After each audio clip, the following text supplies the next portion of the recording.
You don't even know what show it is. Oh. Hang on. Did you turn your... You turn it on? Yeah. Okay, cool. Should be picking up. Am I breaker? We're all good. We're all good. We're back to normal. All right. Welcome to Dwarven Forge Live. Hey. This is On the Anvil episode 64? Yes. Yes. Exactly. So we have the show where we have no tech problems ever, and we always get the number of the episode right. Welcome. I am Nate. Standing across the studio from me is Chris. We're going to hang out with you for 2 hours. We're going to drink a cider. We're going to talk terrain. We're going to take you behind the curtain here at Dwarven Forge, show you what we're working on, show you what we're thinking about, and mostly hype up our upcoming Kickstarter, Reliquaries. I know I got the smallest one. Basically, yesterday we went over some of it, but we only had a half hour. So we're going to go more into it here, show you some stuff you hadn't seen, as well as answer some questions that we didn't get around to last time. We would have been on longer, but the network had, hard deadlines. They're like, no, you got to be. You got to make sure there's room for the advertisers, and it's a whole thing. Tough. It's out of our control. Yeah. So, and we don't have. We might have promised some Wildlands test shots. I don't even think we have anything to look at. We're just going to try and talk Reliquaries all night. Yeah. Woo! Is there anything else we're doing? Oh, we're doing a giveaway. If you're new. Giveaway at the break. It's not a break. We keep going through it, but well, it's not for just new people. It's for anybody. It's for anybody. If you're new, yes. If you didn't know that we do a giveaway at the halfway point. Generally speaking, it's usually most useful for new people, but anybody can. Who doesn't need a Dwarven Forge gift card? People who already have too much. Yeah. I think. Yeah. All right. Is there anything else that we need to know? Any other preamble? At some point we should write out what we're supposed to hit in the intro. I feel like there was like a solid 2 or 3 months where you had like, this is my opening bit. This is my stinger when we open the show, and you would paraphrase a bit now and then, but like. Yeah. You kind of had a thing you would say. This is the show where we show you behind the scenes everything that goes on at the company. There was like something along those lines. I need, you know what? It's the mnemonic. I need to see the logo to get into that fugue state. Do you want me to just like hang like a banner back here that has like your opening statement? Come up at the end of the pre-roll. That's what it was. That's what threw us off. That pre-roll. It. That pre-roll didn't have the On the Anvil bug on it, and I was like, oh, all right. So yeah, we're gonna talk all about Reliquaries. Tonight, and what the heck, why are we doing a non-terrain Kickstarter that some people say is too much like terrain already? We're getting heckled. They're all asking like what too much means, and yeah. What is too much? But first we have to, we're gonna dive into some hard-hitting industry news. Now this will still work. News!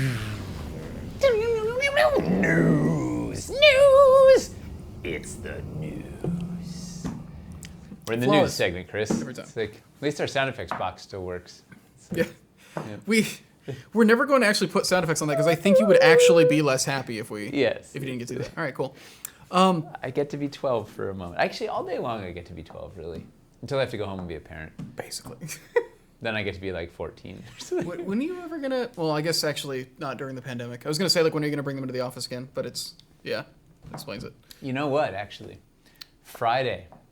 We're going to do a draft. Toby and Ray, myself, and Grayson, my 9-year-old. Yeah? Yeah. How many... Does the drafting process make sense to him? Like is he gets it? He's been drafting since he was like 6. Wow. Okay. Yeah. I've been training him. He started playing Treasure Hunter when he was like 5, which is another game designed by Richard Garfield. That's a card drafting game where you're trying to outsmart each other and like... Yeah, he's. I'm building a killing machine. He's already good at beating me at things. Magic, not quite yet, because there's a lot of like, there's layers and layers and layers there. But he can play. Magic just takes. I mean, Magic takes years to like get all of it. Yeah. To be able to like recognize what. Being able to like tell from like the first couple of moves your opponent makes exactly what they're trying to pull off, like just that level of like understanding is. Well, it's a bit obsessive. Like you have to know a huge pool of cards and the metagame and all that. Like there's But anyway, it's a mess. But it's the best thing. Anyway, but that's not. What are we talking? What's the news? What are we talking about? The first bit of news. This is hard-hitting industry news, Chris. As you can see, as you can see by our surroundings, we're not at Gen Con. That was kind of a cool effect, actually. Yeah, that's I pretty broke good. through the reality barrier between us and Gen Con. We were hoping to go to Gen Con this this isn't year. Gen Con? I thought we were... No. We're not on the main stage? No. We were hoping to go to Gen Con. We were initially hoping to reveal Reliquaries at Gen Con. But live, you could check them out. You could touch them. Yeah. Put your germs on them. You could put your COVID on them. And like, yeah, the state of things being what they were, it was just kind of we didn't want to risk our team getting sick. Hard no. Like I just no. We're it's Delta. It breaks my heart to not like I as much as it's a drag to have to do a convention. I miss not going. Like it's it's the setup. It's all the prep, all the setup. Like all the everything that goes into it is exhausting. I love the actual like being on the floor and talking to everybody and showing this stuff and seeing new people that I've never seen it before and be like, oh, check this out and turn on an LED and do like all this stuff. And, getting to meet like I've met so many of you guys at Gen Con or at PAX or Gen Con or PAX. The energy of conventions and actually being there is fantastic. Oh, it's amazing. The hoops that you have to jump through to get things there, especially if you're taking a bunch of terrain, is another thing. Well, and then go in the middle of a pandemic when the number's going up and then go home to your unvaccinated children and no. It's a mess. So we're not at Gen Con. Adam the DM says, sweet, finally catching you guys live. Welcome to your first on the Anvil. Woo. This will be fun. Good luck at the giveaway. Yes. And we're going to give you 2 chances. That's not something I'm able to do. I'm going to enter, and then if I win, I'll give. Yeah, you're going to enter. You're going to get on your phone. How do I enter? You'd have to. Well, if you got into Twitch on your phone and just put the word in the chat, you could theoretically enter that way. Do you have the Twitch app on your phone? Maybe. You don't. Maybe I do. You definitely don't. All right. So yeah. So for those of you who are wondering, we're not. Is Stefan at Gen Con still? Hey, what is this? A Twitch notification on my phone that we're live. Wait. Are we? Why were you being so? Oh, there's ads. Why are there ads on our channel, Chris? I never watched this thing. What's going on? Because Twitch. Just close the app. The bearded nerd is here. Just close the app. I'm going to enter this contest in 15 minutes. Hey, anyway, you could have muted your phone. You could have muted it. Are you logged in? I don't know. You got to be. I have the app. Isn't that enough? So here's the thing. Why are there ads on the channel? Twitch took away the ability to opt out of playing ads. You used to be able to. So we didn't have ads until we were forced to have ads, basically. Yeah, Stefan's already there. Okay, so Stefan is at Gen Con and walking around. Cool. Yes. Stefan will never miss a Gen Con. Fair. I mean, he's literally rooming with Peter Atkinson, the owner. Cool. Yeah. So if you are at Gen Con, you're probably not watching this right now. But actually, no. I guess would the convention be closed for the day already? It doesn't start till. Oh, okay. Thursday. So if you're at your hotel waiting for Gen Con to start tomorrow or something. Yeah. Cool. Yeah, Stefan will be there. Send us some pictures. Yeah. And next year. Yeah. So. PAX East. Yeah, that's that. Let's see. We have some boat news today. This is the boat news segment. We've had a lot of boat news over the last couple of months due to just the boatload of news. The state of shipping. The restock. Happy to inform you, everything is moving according to schedule. We are on track to have that massive double restock in the store beginning of October. Yeah. That is still going well.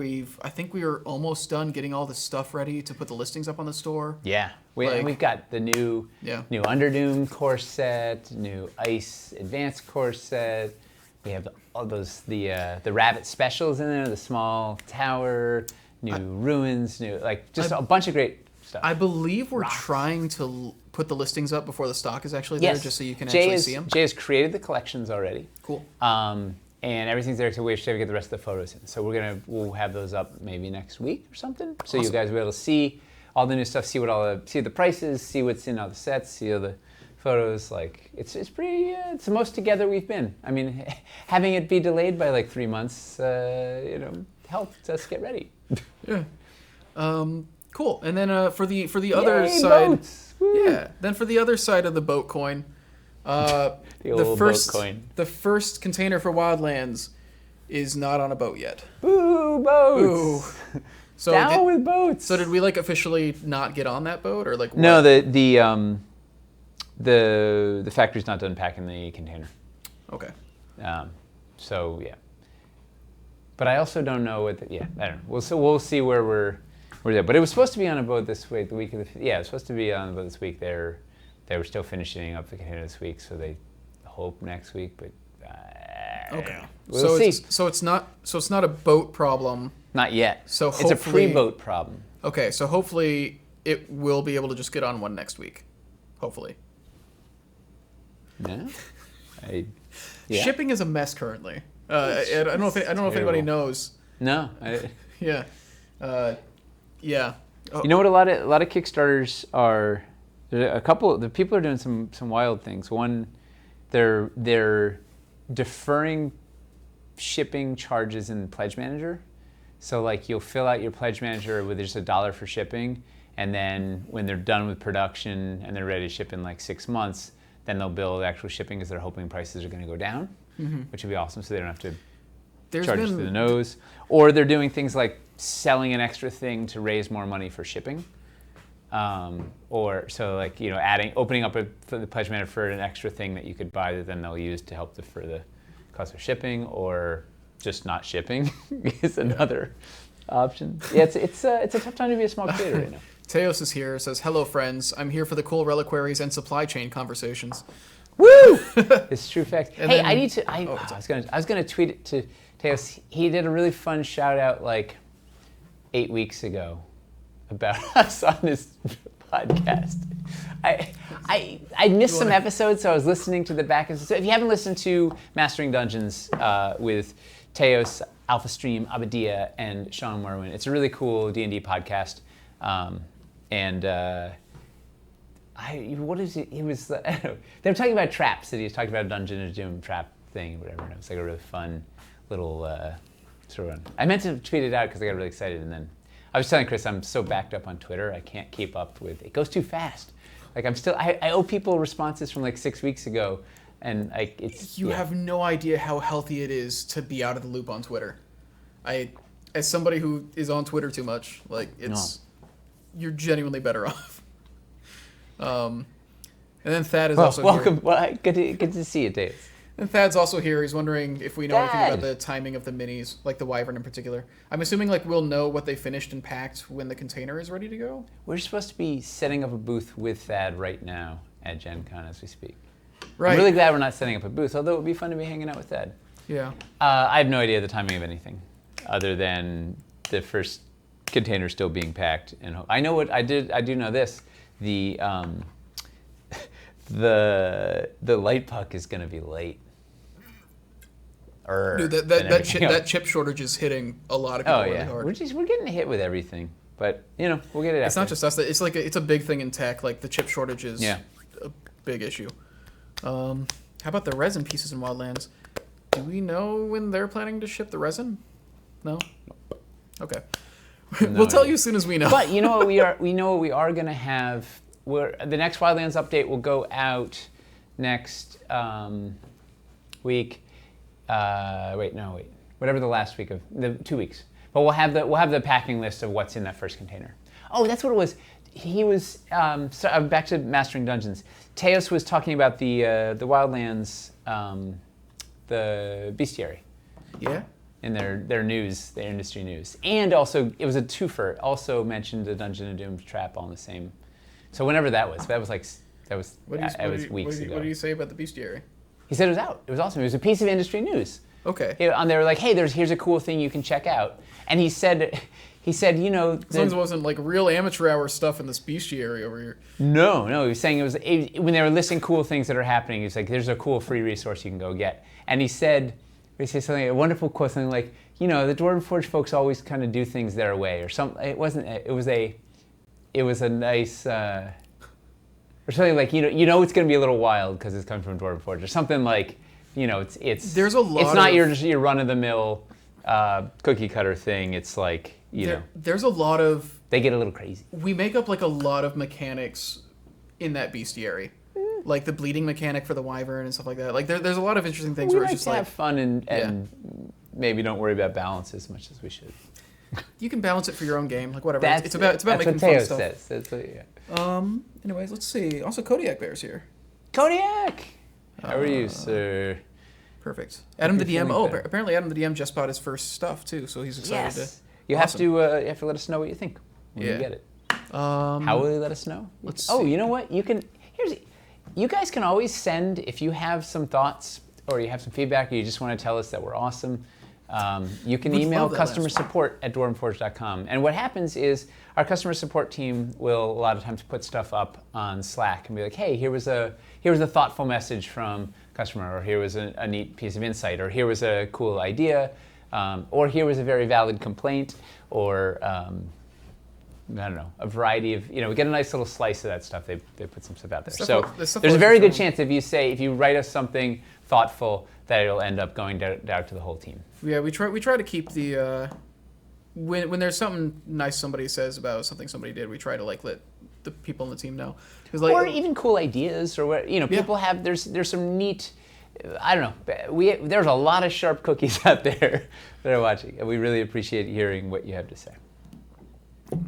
So if you what was his name? Dan the DM.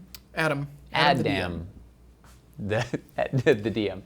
Adam the Adam well, Venom. When you as a brand new customer, we'd love to hear your first experiences and what could make it better, what can make it easier, what worked, whatever. Like, please give us your insight.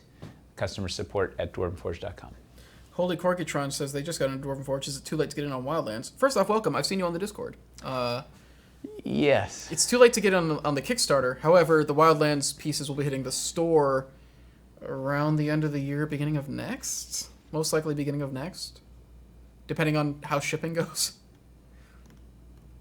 So you can buy the Wildlands pieces when they hit the store. It's kind of depressing to say that out loud at the beginning of next year, but that's a hard, stark reality. It's going to be. Unless everything just ships like the instant it gets on the dock and whatever. And It's very possible, but it's no, the problem is that it's my money is next. The problem is it's out of our hands. Yep. Yeah. Well, anyway, what else? So what else do we have in the news, Chris? One more thing in the news. This is actually related to the main topic for the day, about reliquaries and information. We're about to give you a bunch of reliquaries information. If you've seen that there... Reliquaries and information? Yeah. We have a reliquaries landing site on the main Dwarven Forge website now. A little link to go over to that. It's got like some pictures and some info on it now. That's going to start getting updated regularly, starting on October 1st. So the phase 2 goes up October 1st, and then we're going to sort of incrementally. This is the plan currently. Plans sometimes change. We're going to every week on a certain day, like a Thursday or something, we're going to put up some new information, like whatever's kind of ready. So new bit on a theme or new whatever, like new stuff will go up incrementally. So up until launch, we'll get some new stuff up there. It should be, I don't know. We've never really kind of built out incremental information before a launch like this, so I'm excited to see how it works. Once again, have to let us know how it goes. Perfect. Yeah, so that's all the news that I had. That isn't the main topic of the day, I suppose. That's it, right? Oh, let's go to the main topic. There is one question, actually. This is, as I was wondering, has there been a call if you're going to put Wildlands into the shop as it ships by biome, or are you going to wait until everything is shipped before you put any of it in the store? Everything shipped. It's very much, we do not want to start selling stuff until everybody has their The Kickstarter backers should get it first. Especially because some people are asking to hold their shipment until everything is done or whatever. Like, everybody's got to have their stuff. The caveat being we might put it up if the last couple of stragglers are waiting. If their stuff is shipped but hasn't quite arrived yet, we might put the stuff up in the store for the last couple, depending on how. We always have this crazy long tail of like there's these last couple of like super distant things, or the person that lives in Siberia and their package got bounced, and then we have a thing, and it was like there's always these couple like weird standouts that just take like weeks and weeks and weeks beyond the normal thing. The thing gets held by Canadian customs because of this, and then I don't know. There's these weird outliers that sometimes throw us for a loop. Yeah. So don't live in Siberia is the moral of the story. If you're Siberian, don't buy our product. Yeah. Basically, is what you're saying. Well, just don't have it shipped straight there. Have it shipped to Germany. Ship it somewhere nearby and just drive over and grab it. Germany is right next door to. I have no idea. I'm not educated. No, it's not. Yeah, that's it. So we'll be waiting for the light puck before we stock everything else then. I Probably think depends on how held up it is. I don't know. These are future. We don't know. I don't know exactly what the future holds. But we're fundamentally now. We'll probably, if the light puck is like heinously delayed, then we'll probably unleash the terrain before everybody has their light puck in hands. But I don't know. We'll see when we get there. And you know what? You will be the first to hear about it on this channel. But fundamentally, we want to make sure we do right by our backers. We want to give you guys everything that we promised you before we put it out to the rest of the world, because that's only right. You guys ponied up your money a year in advance and have been patiently waiting, and so we'll get it to you guys first. All right. And that reminder of ask us questions. Right? This show is about, like, we want to interact with you. We want to hang out with you. We want to talk with you. We want your ideas. We want you to troll us. Do we? No. We want. It happens. Okay. friendly trolling. Yeah. Like Reliquaries and the Shimmer Front. Like. Yeah. But yeah, no. Ask us your questions. Tell us your thoughts. That's why. That's what we're here. All right. Should we get into Yes. into the fun stuff? All right. Go into Beantown. So, get on the express train to Beantown. Yeah. So, a long time ago, back in like January or February, March. When did this start? I don't know. Like June. We did not start. Well, in actually, March. you know what? I'm gonna back it up. The year is 2018, and no, it's 2019. Well, it's 2018 or 2019. It's 2019. What had just happened when you thought of this? I was at PAX East, and I was walking the floor. It wasn't the pandemic, the last convention before the pandemic. So that was 2020. No. The last PAX East you went to was 2020 because we streamed you so it's making the build for it. Yeah. So it's 2019. It's PAX East, wandering around the floor, and marveling at all these wonderful things. Right? There's like plushies that is like bugbear plushies, and there's exotic dice made out of things, and there's just all this stuff, all these cool, ridiculous, geeky little bits for everybody, right? There's all this fun stuff, and then you go under, and then you get, there's stat trackers, and there's everything you could need for gaming or geeky, whatever, little swords for your thing, whatever. Then you get over to our booth, and there's just this wall of terrain that weighs like 600 pounds, and it's like, you're gonna need, you need to spend $2,000 in a forklift to like take the stuff out and go home and do something with it. And I was like, I really wish we had something for everybody here at this convention.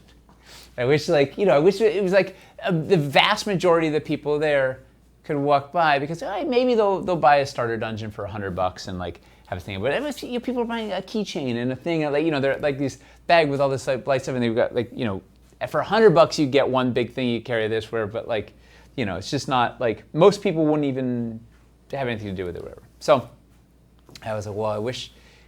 We need something to put that everybody at the game table wants on their table, and where they all have their dice. We gotta do something cool with their dice, make it a thing, like a tower for your dice. And I was telling you and Tyler about this right after Wildlands. When I was like, man, I wish we could just like, go on a side quest and do something. And you guys were both like, eyes like lit up. You're the first people I like talked to about it. I don't know exactly how it came into like conversation or whatever. I think it was just kind of talking about like, we made terrain like a bunch of times and just like we were riffing on something. It was like it's I think it was just like talking about like other fun side things that'd be cool to do, like things that'd be fun to try out. I was like this thing. I want to make like a weird sculpture you can put your dice on. And then you guys were like, oh yeah, you have a barbarian one, you have a ranger one. It was like this whole riff. And then then like a year went by. Whatever. So, but we, it got to the point where it was the beginning of this year, and I mean, we've been talking for a long time. We've been talking about trying to do, we want to do a big Kickstarter, a little Kickstarter in between, like kind of double. And of course, we just don't have the bandwidth because we are a small company. Despite we have some large successes and some large presence in potentially, but like we're a small company. We stretch ourselves pretty thin because everybody's wearing a lot of hats and doing a lot of things. And I mean, like literally, like in any given day today, you are working on a script, you are editing, you are going through Discord, you are prepping this stream, you are writing copy for an ad. I don't even know all the other that's just one person, right? So now this is times. Yeah. Everybody's wearing all these hats and sort of doing all these things all at the same time. So we haven't had the bandwidth. But as the stars aligned, right, as the great old one stirred, and it was we kind of realized that we weren't going to be able to ship Wildlands on time. It was a combination of Tyler's like, we've gotten 85% of our sculpts approved, but we still have these ones left. We haven't seen the paints, whatever.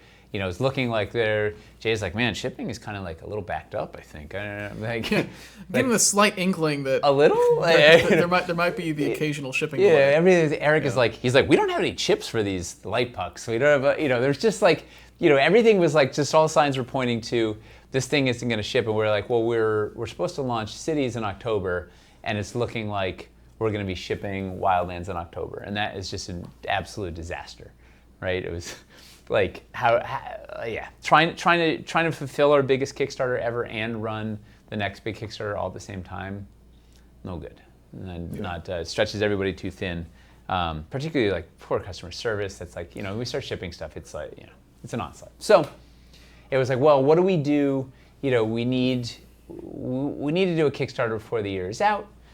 This has become our business model is do a Kickstarter every year. There's no way we can do, it's going to be crazy to do Cities at the same time as this, and B, it just doesn't feel like, what if Wildlands gets even later, which it is, right? That prediction was right. Eric was like, there's no way. He's like, that thing is shipping in 2022, and it was like, no. He's the guy that always, he's the guy that saw that he's like, COVID's going to be a disaster. I'm like, no, we're going to be gone for a week, and he's like, turns out it's a disaster. Yeah, when we packed up, it's like, yeah, that's what you're saying is you were like, okay, it'd be we're a gonna month. To be safe, we're gonna be gone for a month. It's probably overkill, but we're it's how many months? We're still not back full. It's 18, 19. Anyway. It's been like 18 months. So then we sort of went back to the vault, and we're like, what do we have? What do we have that we could do that's quick, that's not terrain related? Because it was like we can't do another. And at one point it was like, well, maybe we just do a small sci-fi thing, but it didn't feel right to do terrain. Well, A, there was just too much development work that needed to be done for sci-fi, and B, doing terrain when we owe people terrain felt weird. The issue with doing I think this is one of the things we learned with Hellscape. The issue with doing a small Kickstarter that is terrain is just that when you're doing a set of terrain, even if it's not that many sculpts, it's still a huge thing of the design aspect of every single piece has to be optimized to work with every other piece as much as possible. It's more complicated. And sci-fi, than, that's we want to make it an ecosystem. We don't want to make. I don't want to make a one-off spaceship or a base or whatever. I want to make sure what we're doing is future. With the case in point, Dread Hollow Forest, we designed 3 times as many pieces as we made for the initial run of Dread Hollow Forest because we wanted to kind of have a plan for how the forest was going to roll out, and a bunch of that was the stuff that turned it, was Wildlands and whatever. So similarly with sci-fi. So anyway, we didn't think it was right to do terrain, and it was an opportunity to try and go back, right, do something can we do something that taps into a larger audience, right? We have a very, very, very, very small audience. You guys are the best, thank you. But it was a small, we're talking to a very small portion of the gaming world out there. Right, what was the breakdown that... Masticon did a big breakdown where he was just like, you're talking about people who... TTRPGs, then you're talking about only the DMs, and then you're talking about only the DMs who are playing their games in person, and who have the space, and the money, and the interest in using terrain. And the time, and all that, yeah. And that's the entirety of the people that we can talk to. It's a niche within a niche within a niche. It's the Russian nesting niches. We do that niche really well, but Oh, it's awesome. I love this niche. But it would be nice to do something that we could, you get all the people walking around at PAX East could go, oh yeah, cool. I want a ridiculous, beautiful thing to put my dice on, or whatever the product may be. In this case, it's Reliquaries. So it was a chance to do something that a bunch of people get, or there's people that have seen our stuff, admired our stuff, but haven't just said, well, I don't want to plump down $100 or $200 or $500 for a whole setup or whatever. But then it's like, oh wait, if we could give them something here's $25, you can get a cool piece of Dwarven forge for your home, or you don't even need to be a gamer. You could just want to have a cool little statue to put a paperweight to put on your something that stands on its own too. Something where it's not like a thing of like, well, it's not really complete unless you get like a whole other set or something. Yeah, no, something that's gonna be small and self-contained and used for a bunch of gaming. And guess what? It can also be used as terrain, right? Yeah. You know, we're the team, particularly Eli and Nina, were just like, it's got to be like terrain because I want to use this. Michelle was like, I want dozens of these to put all over my shelves and put all. Well, because she's like, if you look at Michelle and Chuck's like house, they've got all this really cool fantasy stuff on display everywhere. yeah, and she's like, this is for me. I want to have all of these. Yeah. And, you know, she's like, of course I want to put it in my build also, but you know, she's like, get it. But you know, so we made sure this stuff can also. Basically, every single thing we make, you could put on your terrain build or on your table in a variety of ways. So anyway, that's kind of the Genesis story, I think. What else? Is there any other thought process behind it? I think it was like the initial thing was the way you always described it, where that I thought was particularly exciting about it. And this is the way you described it before, is you were just like, you know, you spend this money to get like this really nice set of dice, and you get this like really posh like dice tray to like roll it in and everything. But then like you get to the game and you just pour them out of the bag onto the table and they just sit on your table and throw them back in the damn bag at the end of the thing, or you forget you have them. Like these dice I found looking for the shoot. I was like, oh man, I need that thing or whatever, and I found that I forgot these beautiful blue soapstone sandstone dice. But I put them in a thing and I forgot about them because I couldn't see them. Like, you gotta have a place to put. There's nowhere to put the dice. It's a Seinfeld bit now. The dice, it really is. You gotta put the dice. There's nowhere to put the dice. And also just it kind of being like the antithesis to the dice jail. Yes, I kind of like that. Was your insight, right? Celebrating. I wasn't gonna say it, but yeah. Yeah. You set me up for it. Yeah. Yeah. So and you know, the other thing was this was a kind of a low risk, high reward situation. Like we could do like Jay's like, as long as you do less than 20 sculpts, we can try anything. Like you know, as long as it's a you know, a small sort of contained thing. You know, it fits in. It's not a huge amount of development time. It fits in our thing. Like it's something that we could do. And if nobody shows up and doesn't buy any reliquaries, then it's not a huge. We can definitely repackage some of these into a terrain thing or whatever, or do whatever, or whatever. Just we didn't make that one. Yeah. So. In a lot of ways, it seems like it'll have less headaches than some other things we could have tried. Pretty much anything. Yeah. I mean, there's plenty of headaches. But they're fun headaches, well, right? Yeah, that's the thing, right? It's the headaches of we're doing a thing we've never done before, so we get to like answer questions we haven't had to think about before. How do we make wood work? How do we how do you fit dice in a thing? How do you how do you get the whole thing to feel cohesive? How do you paint it in a way that it'll work with any dice, but also looks like a thing? So Tamarak's saying, so we're getting 19 sculpts, and then Paul's like, no, 21 because it always creeps. And it's just no, 16. Believe it or not, it's like 16 reliquaries. We'll get to that. 16 for right now. 16 are the core. Right now, things are in flux. It's Right, that's our disclaimer, right? So everything's until it launches. Hell, until the thing is over, we don't know exactly what it's going to end up being. And currently, we're targeted to have 16 sculpts, and we'll see what comes to pass. We've been trying really hard not to quantify it because we don't want to set up expectations. Because we have no idea if something happens in like a month where it's like, oh, we just straight up can't do one of these things for some reason, or maybe we've hit 3 walls just this week, which we'll talk about one of them later. Michelle had a surprise attack. 2 surprise attacks in the last 24 hours. Yeah, which we'll talk about a bit later. It's kind of fun. Yeah. Yeah. So current target 16.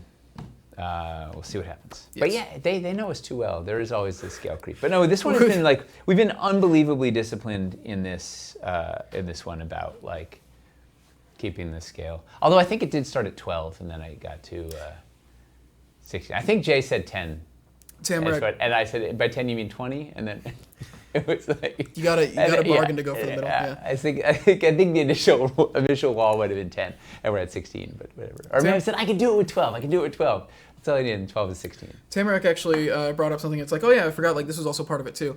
Tamarack says, this is the type of item you can tell your significant others or family to buy you for gifts. It's Gifts. Gift. Yeah, Yes. these are really good gifts. Yes, they and are. like, yeah, you can get like a starter dungeon or something as like a gift, but like I feel That's like a the second reliquary. thing. Yeah. You give somebody like that kind of sculpt, and it's like a thing that like, you can put like Yes.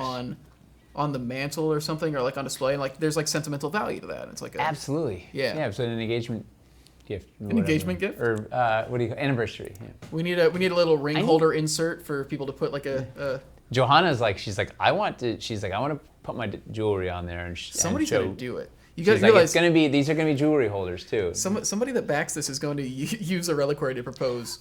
I need Miles. Oh no, he's already. Miles is already married. Yeah, but he was gonna have a ceremony, right? He's like he didn't. Still gotta do the ceremony. The ring bearer just goes down the aisle with the with the reliquaries. dwarf with the. I need a nice engagement. I mean, what is it? Anniversary present for my wife. Suppose. Although If you give her a reliquary, she's gonna. a signed prototype. Yeah. She texted me this morning. She said, our anniversary is next Thursday. And I was like, It's the most ominous text you can possibly get. I was like, really? Because I thought it was next month, which it is. I knew I was right, but I was kind of trying. She's like, wait, Oh, okay. yeah. No, she was off by a month early, so Okay. we both win. But anyway, but it was a good reminder that I need. Yeah. Feels October like a 23rd. minefield. Yeah. All right. 11 years. What's an 11th anniversary? 11th The anniversary? reliquary anniversary, right? That's. 11th anniversary. 11's like a lucky number, right? Like it's. I don't 11's know. I'm no It's your astrologer. It's your ocean anniversary. Ocean. Yeah. Ocean's. Anyway, let's look at some sculpts. Okay? All right. Yeah. Let's look at the pieces. Let's look at the stuff people want to see. We've been talking a lot and haven't shown anything. All right, yeah, let's do it. Like, I still don't know why anybody watches this show. I do. Is that On the Anvil, not Ocean's 11. Yeah, George Clooney, you're great. dude. Ocean's 11 is amazing. Yeah. That is like the storytelling of telling how they're going to do the caper while showing the caper happen, but not telling the audience the thing. Like, oh, man. There's a reason why people pay homage to it like constantly. Like Yeah. it's great. Although I never saw the original, so maybe that was even better. But Who's to say? So what lots are of we film looking critics at probably. here? These are reliquaries, Christ. Krish? These are a sacred place to store your dice. Somewhere magic to display your stuff. So this is our finest piece of EVA foam underneath here to simulate the base, the nice wooden base, which I'll show you. I'll show you a design we're not doing because I thought it would be fun. But this is essentially how the 7 dice array will look. This is the Dwarven family. So we have the hero, which is the Master Smith. And I'm sorry for anybody who watched yesterday. This is kind of a repeat, but we'll have some other. We'll look at some of these other bits. We'll take a look at too. But this is the only family that we have complete right now. So it's like it's the easiest one to start off with. So this guy, let's come in here. So this one is cobbled together right now with Pixie Dust and Dreams. Like there's some white stick holding it together, so it's a little wobbly. This is like 3 different pieces that we. Yeah, it'll all be. I'm afraid of dropping it as we speak. Actually, People are actually wondering if the dwarf would detach from the pedestal. not ultimately. It'll all be one piece, but it's gonna be pretty awesome. There's gonna be LED inside there that's gonna uplight the die coming up around the sides, particularly for a cool translucent die, and the light will come out of the eyes on the dragon, and it has this cool stone and metal paint job that Hampshire put together. Elliot Mallon sculpted the dwarf and the anvil, and Eli sculpted the base. Elliot's like the lead character guy at Ubisoft. Yeah, he does Yeah. art for Ubisoft. Yeah, no, he makes 3D characters. It blew his mind doing this. So he It's such a different he medium. was teaching some 3D sculpting to Nina, and I don't know exactly how it came about. We're like, hey, we need somebody that can do cool character software. He's like, oh, I'd love to, and he it blew his mind. He's like, oh, give me the art and let's rock and roll. And we're like, well, no, you gotta this is like a collaborative workflow where we're gonna like, throw adjectives and ideas at you and sketches and things, and you kind of like find the character. And he's like, well, what? He's like, I get art that's gone through like 32 layers of hierarchy before I get it, and like I can't touch a millimeter. He's like, it's literally like, I get the thing and I just have to make exactly that, and then put him in like, have it rig him up for animation and whatever. But he's like, wait, I get like input, like I get to, do stuff, whoever. So we took Felipe did a bunch of cool concept art, and I can't remember where all the things were. We're gonna do a deep dive at some point. Felipe actually tweeted some of it out on Twitter earlier today. Yes, he asked me if he could put stuff out, and I said, of course. It's a Sylvenger on Twitter. Yeah. If you want to see the concept art. Yeah, he did the original Dwarf guy, who started the whole thing. I'd forgotten about this idea until just now, and maybe we'll revisit it. We were talking about, in honor of the silver, so it's our 25th anniversary, right? Gen Con is the 25th anniversary of Dwarven Forge. We talked about casting this in silver and selling just like, you get a limited edition, just like this solid silver dwarf, or maybe something like even crazier, heavier, like, enriched uranium or something. The hero base is 50 millimeters, right? 50 millimeter diameter. The sidecars are all 35. And that's the same across all of the families. Yep. All reliquaries are going to have the same. The heroes all have a 50 millimeter base, and the pedestals and thrones all have a 35 millimeter. People are asking for us to do a marble version. How? Instead of silver. How do you cast in marble? you have to. Cut I think it would away. be marble. It's I think it would be like a marble paint job. Oh. Yeah. Oh yeah, we get like cast it in solid platinum and then paint it in marble. Yeah. Yeah. What could go wrong? Well, what would be cool, actually, cast it in zinc or something, right? Something that's really some heavy metal, and then paint it limited edition marble. That would be cool. Yeah, I'd be into that. Or tungsten or something like, just some really heavy. Two people have said tungsten like right before you said it. Yeah. Well, I feel because my wedding band is tungsten carbide, and it is like, it weighs a lot. I don't know if you've ever held this ring. It's like, it's got awesome heft. So one day, whenever you need to be able to throw like the perfect fastball, you can just take the ring off and like your hand. Yeah, I've been training my left arm. I have to learn how to throw lefty, but it'll be worth it. And, the next time I'm playing sports ball, I'll be ready. So this is the pedestal sculpt. So each family has a throne, which is the sort of the lower protective one, pedestal, which is the elevating one, and the hero, which is sort of the big central showpiece. So Nina sculpted this one,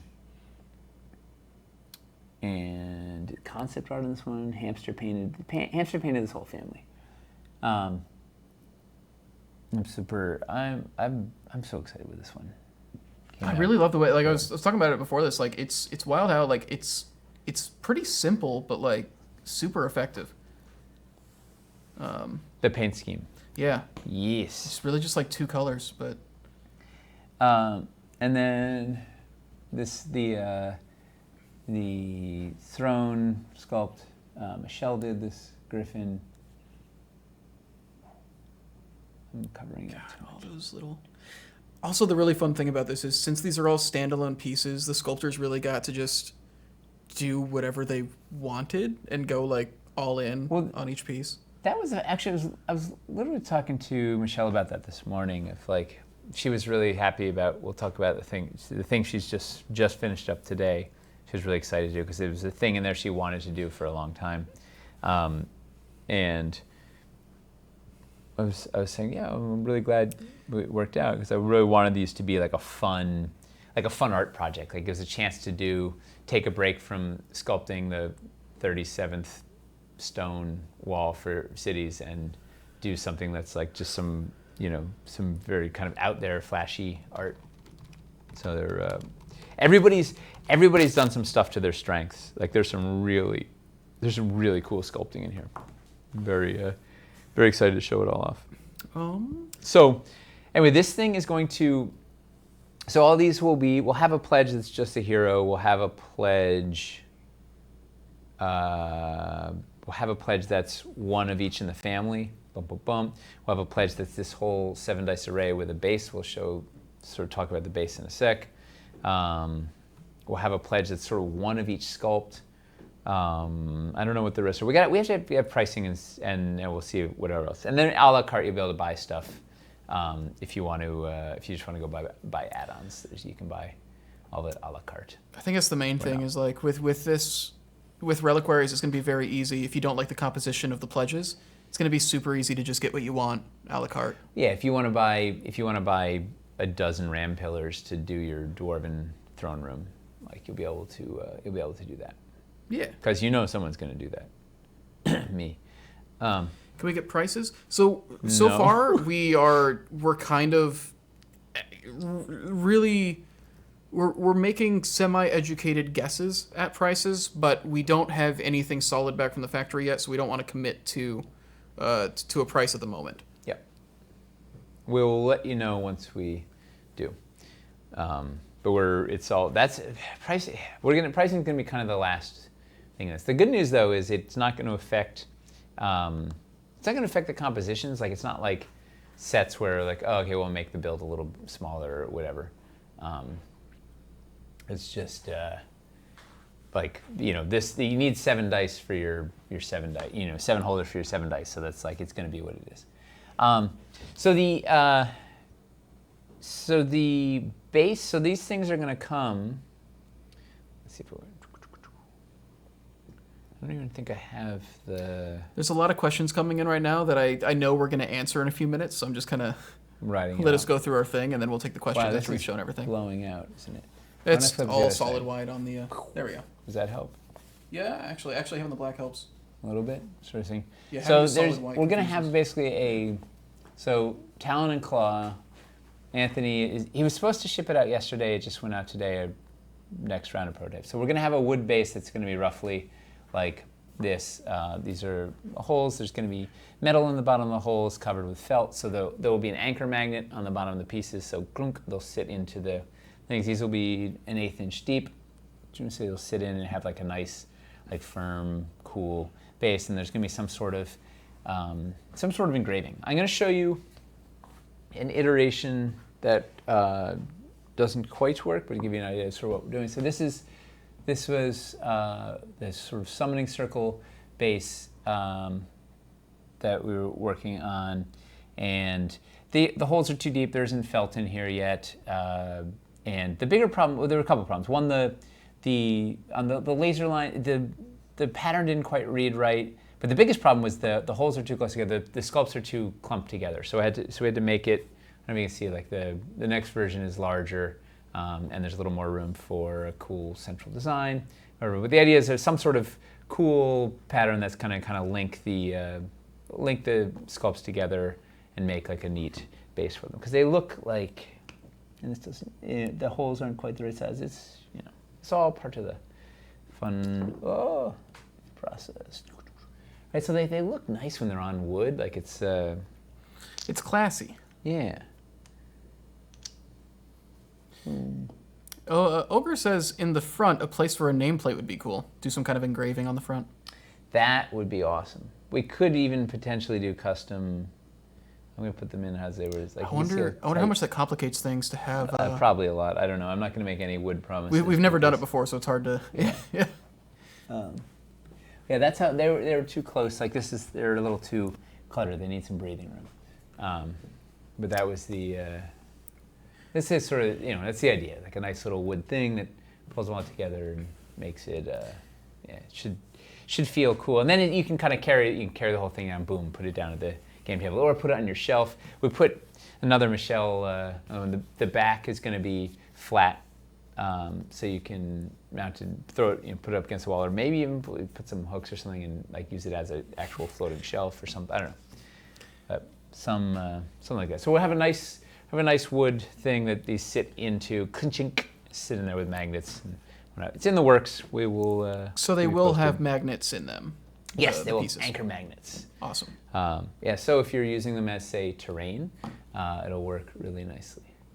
Yeah. Who would do that? Everybody. Yeah, even with this being like the wrong dimensions and everything, yeah, just having them on wood is nice. It just feels right. Like Yeah. it's just, yeah. And if they'll ultimately have a little breather in them. Do the Horizon dice fit well into these? Yes. Yeah. Yeah, we sized it to go up to like Dire size, like the Dire D20s that they make, and like those oversized ones that Dispel make, I think also fit in there Yeah. So, pretty well. well, the dwarf is a little wobbly, so there's room, but his hand was sized to fit on a Horizon die. Yeah, there might be a couple sculpts that struggle with the larger D20s, but I think all the heroes can take them. Think I fit in there? It's hard to see. Let's do a. And this doesn't have the insert, so it's a little wobbly. Boom. Yeah, ultimately that guy is going to fit. Let's see. He's going to fit like that, so he can hit the. It's going to just slide. Boop. Yeah, we don't have a ton of inserts to go around yet. Well, and they also don't fit exactly right, and whatnot. Where is that? Yeah, but it'll hold it nice. We're so early in the process that we don't even have all this stuff to play with yet, necessarily. I mean, that's going to be right up until launch. That's the nature of. What are the 5 themes? We can't tell Forge. you all the themes right away. But we can tell you 2 of them, and we're going to announce the 3rd one tonight by special request by Michelle. Yeah, Michelle fought for extra beans for you guys, so. Yeah, she's fierce too. You don't want to. You don't want to go toe to toe with her. Yeah, are these? Oh, here's that flaming flamingos, the Wild Earth. Oh yeah. Oh yeah, we didn't talk about that. That was news. So that die right there, if you remember the Wild Earth die, if any of you guys saw the Wild Earth dice Kickstarter, that Flame of Flamingos did last year, I backed it. That's the D20 that's on there right now is actually from my set. It's like the volcanic one. I really like the way they came out. Anyway, I backed for this one. Yeah. They're really pretty. Very cool, like particle effects inside the dice and everything. He's starting another one on Friday. He's been posting. He's got some of them right here. It's like a galaxy collection of dice, and so They're like cosmic. They're cool. I think they're called the Cosmic. Are they called the Collection. Cosmic Collection? Yeah. Oh, it says it on there. Cosmic Yeah. Collection. Oh yeah, right there. We can, we'll do a proper shout out next week when it's live. But there's like, we can show off. We'll show off some of those. Maybe we'll show off those dice next week when it's live. Yeah. We can do a shout out for them. There's some There we neat go. stuff. I put the link there in case you wanted to follow it to get notified when it comes up. Very nice handmade dice. Yeah, really like the way they look. It's been fun just to like grab a bunch of different dice that look very different and put them on these sculpts and see how they all play together. It's pretty amazing how they all pop. Like, yeah, some of the ones you think might not work, and some of the like. That's the thing. Like, when we were filming like the stuff, like there were things that we thought were gonna be like a slam dunk, but didn't quite catch the light right, like on that background and all that. Ooh. That's cool. It just looks like he's working on a huge hunk of metal there. I mean, yeah. Where's the 20? Oh, there it is. Let's see. Just wondering about your endless dice. Yeah, we've been testing. We have so many dice in this office. Like we've been testing with like a lot of different things and trying to make sure that it works with as much as possible. And the fun thing is, different dice are going to look better on different sculpts. We've got a pretty wide variety. As wide as we could do within the parameters we had. Yeah. All right. Wait till there's LEDs on. Yeah. Oh, did we address the LEDs real quick? Each of the heroes are going to have an LED in them. On the Dwarven sculpt, right there, the LED is going to make the eyes on the anvil light up, and I think it also shines up through under the dice. Mm-hmm. Well, all the inserts. So let me pull up one of these. So the modular dice inserts. Boy, this is so. The hole is like 49 millimeters, and the thing is 50. So it's like it just wants to.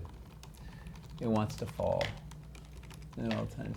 So the dice inserts are going to be, they're 17 millimeters in diameter, they have a chamfered bottom, and they have various different sort of polyhedral negative space in there.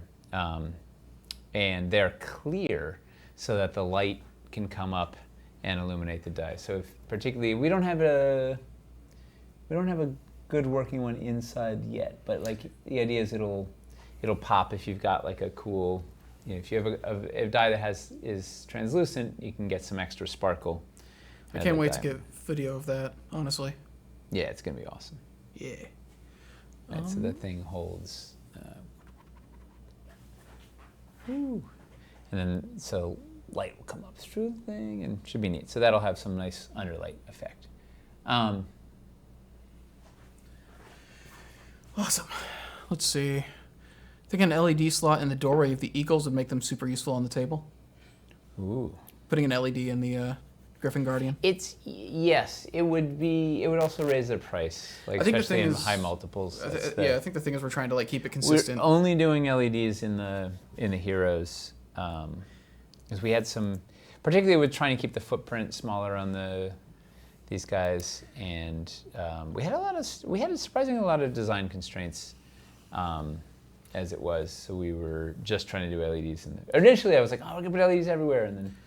But let me actually show you. Nice. LED test. So this is the hero from the Elemental collection. Right. So this is the Phoenix Rising, and it doesn't have an insert, but it sort of holds. Oh boy, he's taller than. He's a tall boy. Yeah. And so this was I think this was Erin's initial paint or her second pass on paint. But here's the one she's just working on today. Let me see the difference. The difference is this one has the first pass at putting an LED in. I don't know, will it read in? It's reading. If we turn off, let's see, hit the blackout for a sec. Yeah, that's a little better. Now I just have that back. So we're trying to get as bright as possible in there for light, because there's an effect when it has light behind. It just comes to life so much more than when it doesn't. So we're trying to have the center feel just like it's hot and cool and whatever. So working on making that work, and she keeps adjusting the paint to try and make it work with the light, but then also obviously work without. It's that balance of like the more paint there is on it, the less light goes through. Yes. But so it's like. But it also doesn't look finished if it doesn't have paint. So it's like, yeah. It's finding the right balance. Whole thing, but we're trying to figure out how we can supercharge the LEDs, and just have it like blast. Because there's like when it has a. Let me see. I'll show you the effect we're trying to get. And, oh, that'll do it. Right, if you put like that's what we want, like Hellscape style, where it just, it's ultra uber. Do you want me to hit the blackout again? It's probably gonna be too bright. We can try.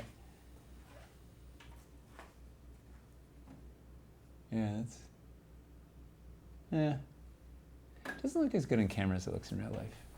I think that's like that's Story how it is life. with most things, Yeah. Right? Like it always looks better in person than on camera. Yeah. That's why when we shoot it on camera, we have to like do all the lighting perfectly and like, right? Yeah. So this was sculpted by Eli.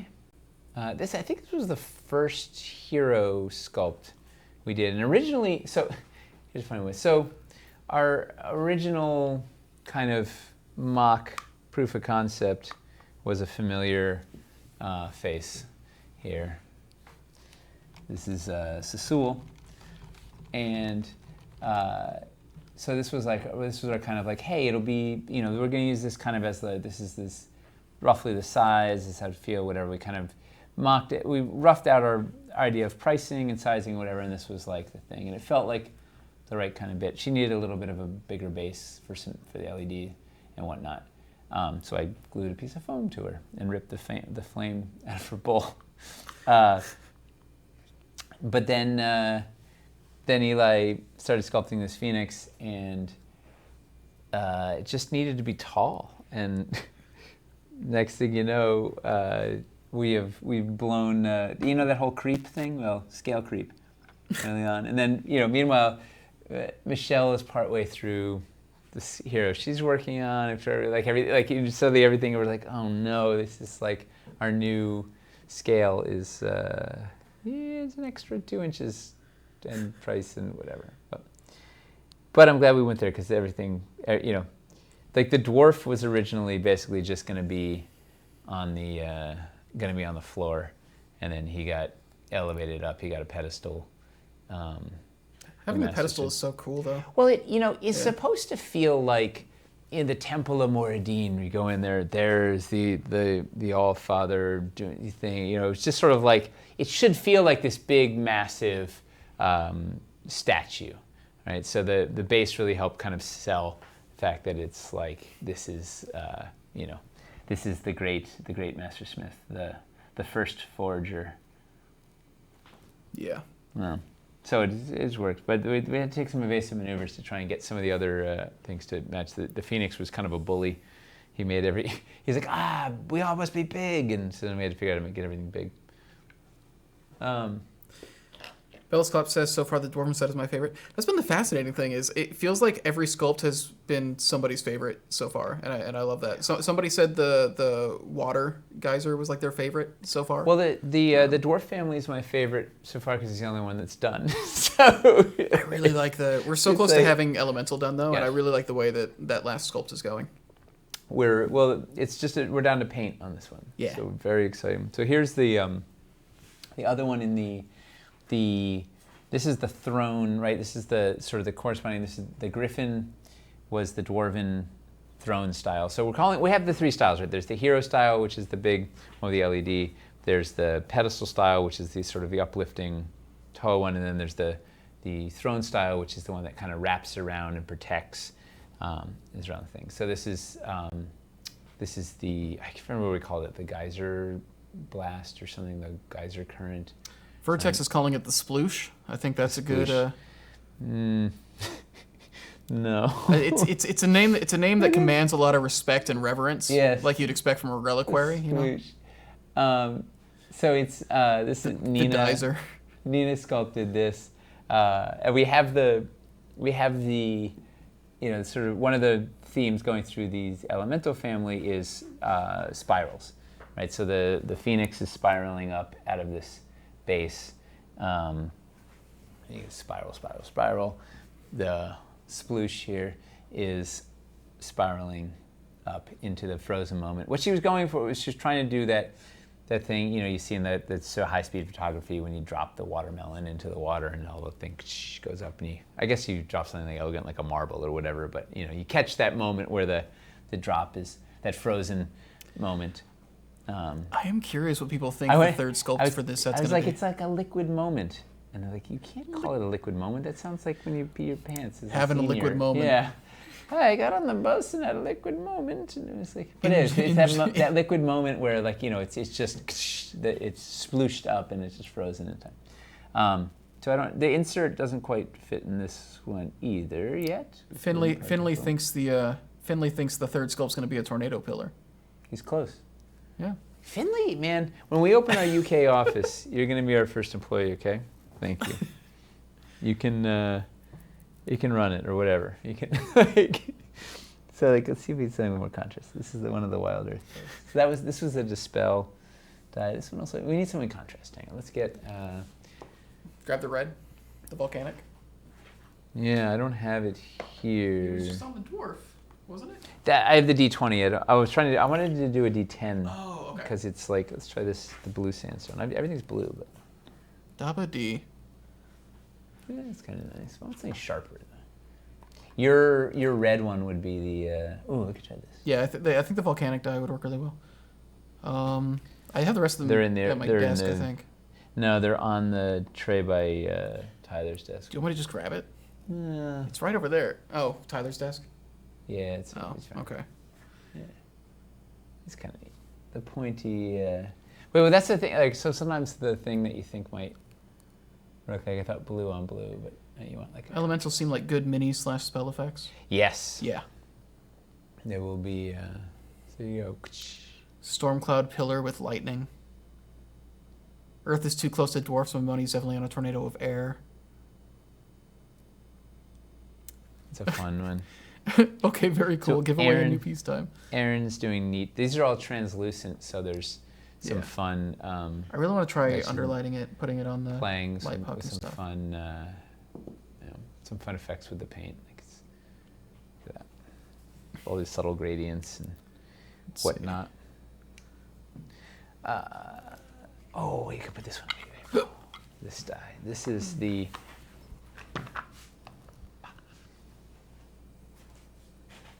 See what it looks like. Please put it to its side again. Need a shot for Discord. Okay, hold on. Need to have the Reaper disapproving hand respond to the flubber sploosh.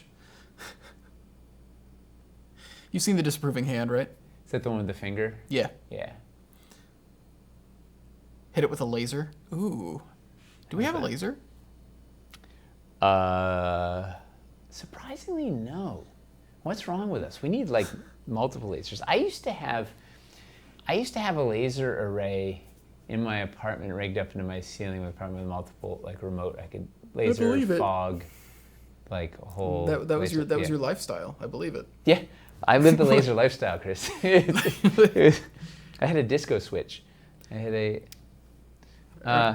Are any of these designed to fit on the light puck? None of them are as big as the light puck is, I don't think. No, but they will look really cool on the light puck. We talked about maybe making a wrapper for the light puck that would get you down to 50 mil, and then you could put the heroes on it. Because like the Phoenix would look sick with a moving the light puck. Yeah. It's not out of question. Where did I put your big red? Let's put a D20 in there. See what it feels like. Let's see. Mascon was wondering if the fact that the elementals have different paint schemes, if there's concerns about that, meaning that you couldn't put that a set of matching dice wouldn't fit well on the like an elemental family because they're different colors and paint schemes. I don't know. When we get them all together, we'll test it out for you. But theoretically, so far everything is. Like, red looks actually surprisingly good in this, right? And then also looks surprisingly good in this. If I could get it in. I think the reality is different families are just going to be better fit for different dice. Yep. Yeah. That was one of the things. At one point, this was all going to be translucent. Originally, the Phoenix was going to be all translucent with just a little bit of shimmer and then an RGB LED so you could change the color or whatever. It just didn't feel like. I don't know. It needed to have some personality, have some attitude. So, yeah, we committed to color. But you know what? We haven't launched yet, and Aaron is still poking at them. So we'll see what happens. Okay. Should I have an unpainted version of the other sculptures? No, we'll wait. Bring up the unpainted question. No. Oh, well, yeah. Let's talk. What time? When is it? Is it giveaway time? We should do the giveaway. All right, let's do the giveaway. Who is it? Real quick. Adam the DM. Adam the DM. I'm sending you luck. Gotta get the, all right. What's the word? Enter. What's the word?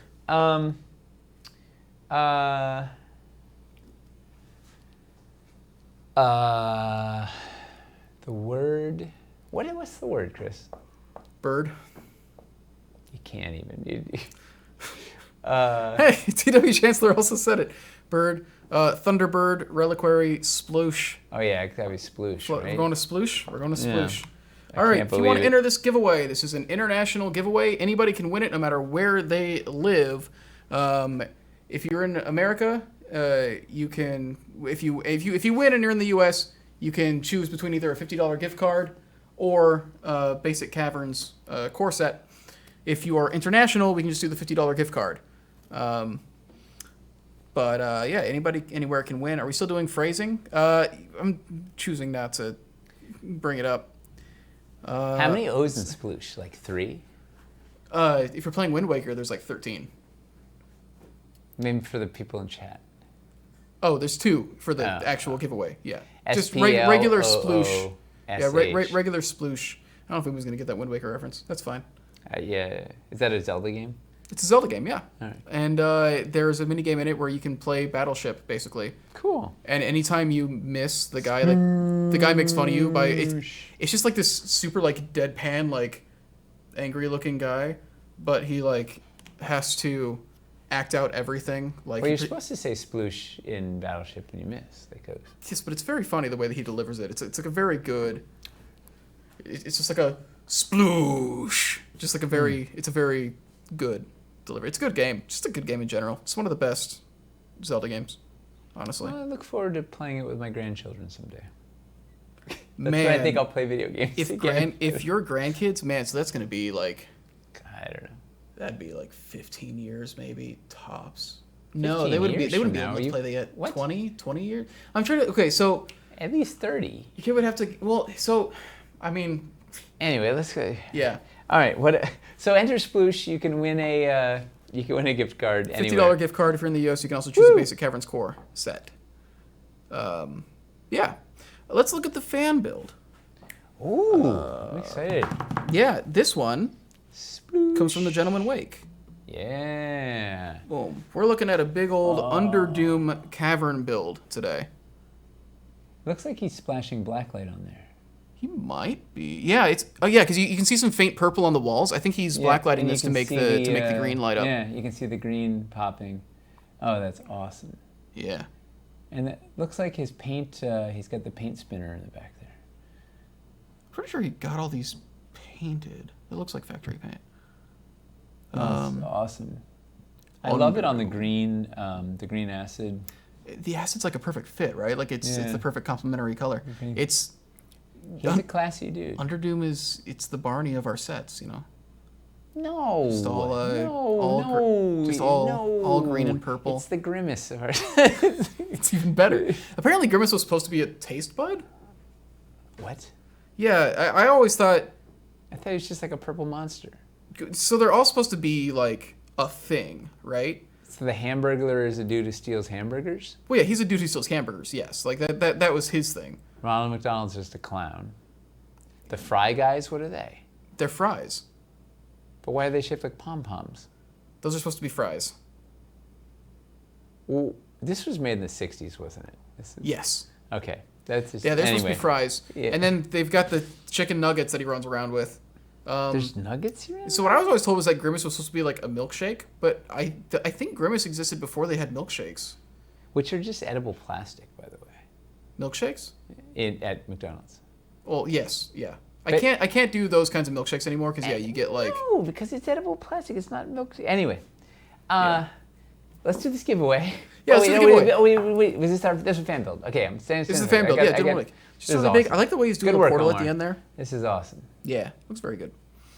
McDonald's always had milkshakes. They always had milkshakes. I thought it was like I thought like fast food restaurants suddenly going like, oh yeah, we've got like milkshakes and cookies and a bunch of other stuff. It was like a thing that started. A good build. It is. I Yeah. like the, It's expansive. Look at the natural bridge, which is always fun. Yeah, there's plenty of playable space. There's a couple of ways across. There's a bunch of interesting MacGuffins. Like it's a good size for an encounter. Like this is a good you could spend 4 hours in there. That lake's big enough you could have like an acid kraken in it. Oh, it is like there's just dangers afoot. I cannot wait for the Underdoom core set. Yes, I'm so excited. I'm just excited for these things to be accessible. Yes. There's so many new pieces. I forgot when we were going through it the other week. I forgot how many new pieces are in there. Or newly painted Underdoom. Because Underdoom was like a really cool thing that was stuck with a really specific composition. Yeah. You know? So, yeah. All right. Let's roll this giveaway. Let's do it. It It would be awesome if 6 wins again. If it's 6, like I don't think I've seen 6 today. Oh, He might not be here. he's going to enter as soon as you draw. Is he entered? Is he entered? He's not entered. He's not here. So that means it doesn't count. So if he wins next week, it still counts as twice in a row. All right, let's see who it is. How does that count? Capel. Capel74. Capel's been watching for a good period of time. Congrats. Yeah, Capel's here like Big sploosh. Capel's here every week. Please don't. It's happening. It's here.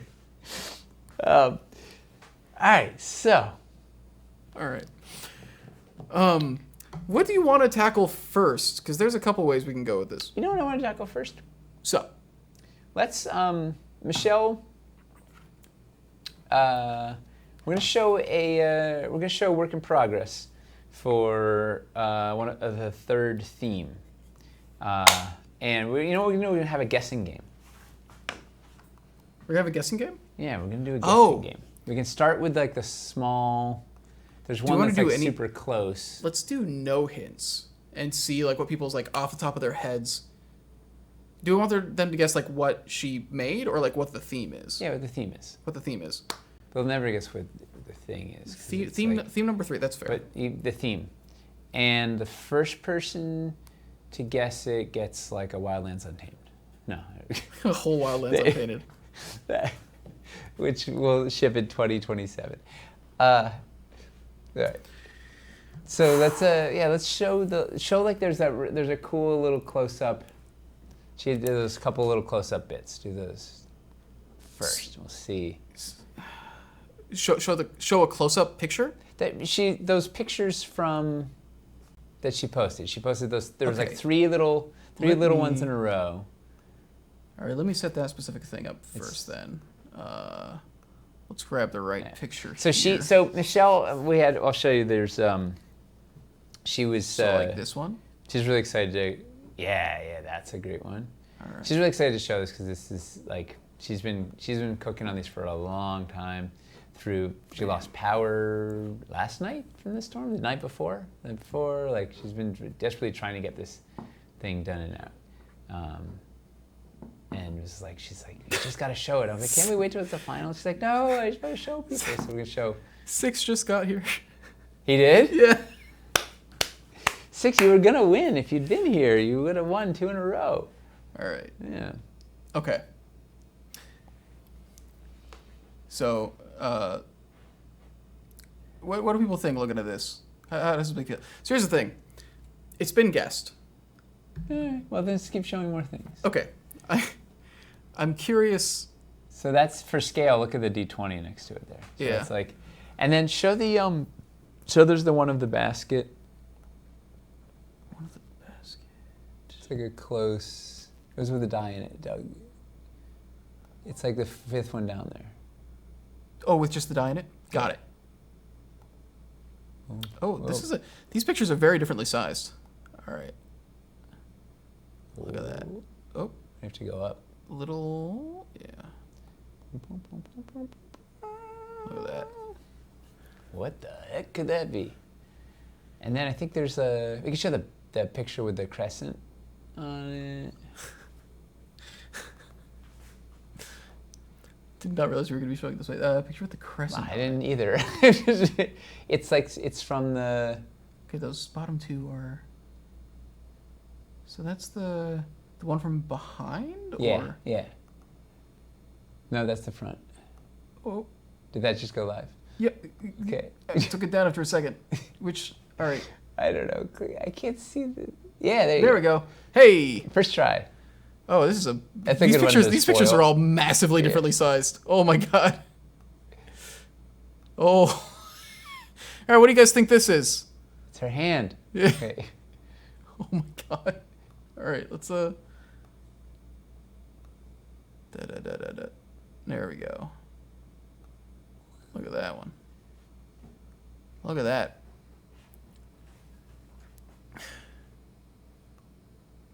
That's pretty. Yeah, it really is. She's just like. Backing at the hand pledge level. Yeah. She's so good with these minute details. This It's is like a outrageous. throwback to stuff that she did under like Lady Sable Designs. Yeah. Like Man, this is stuff. There's some stuff she's been dying to do in here. All right, well, show the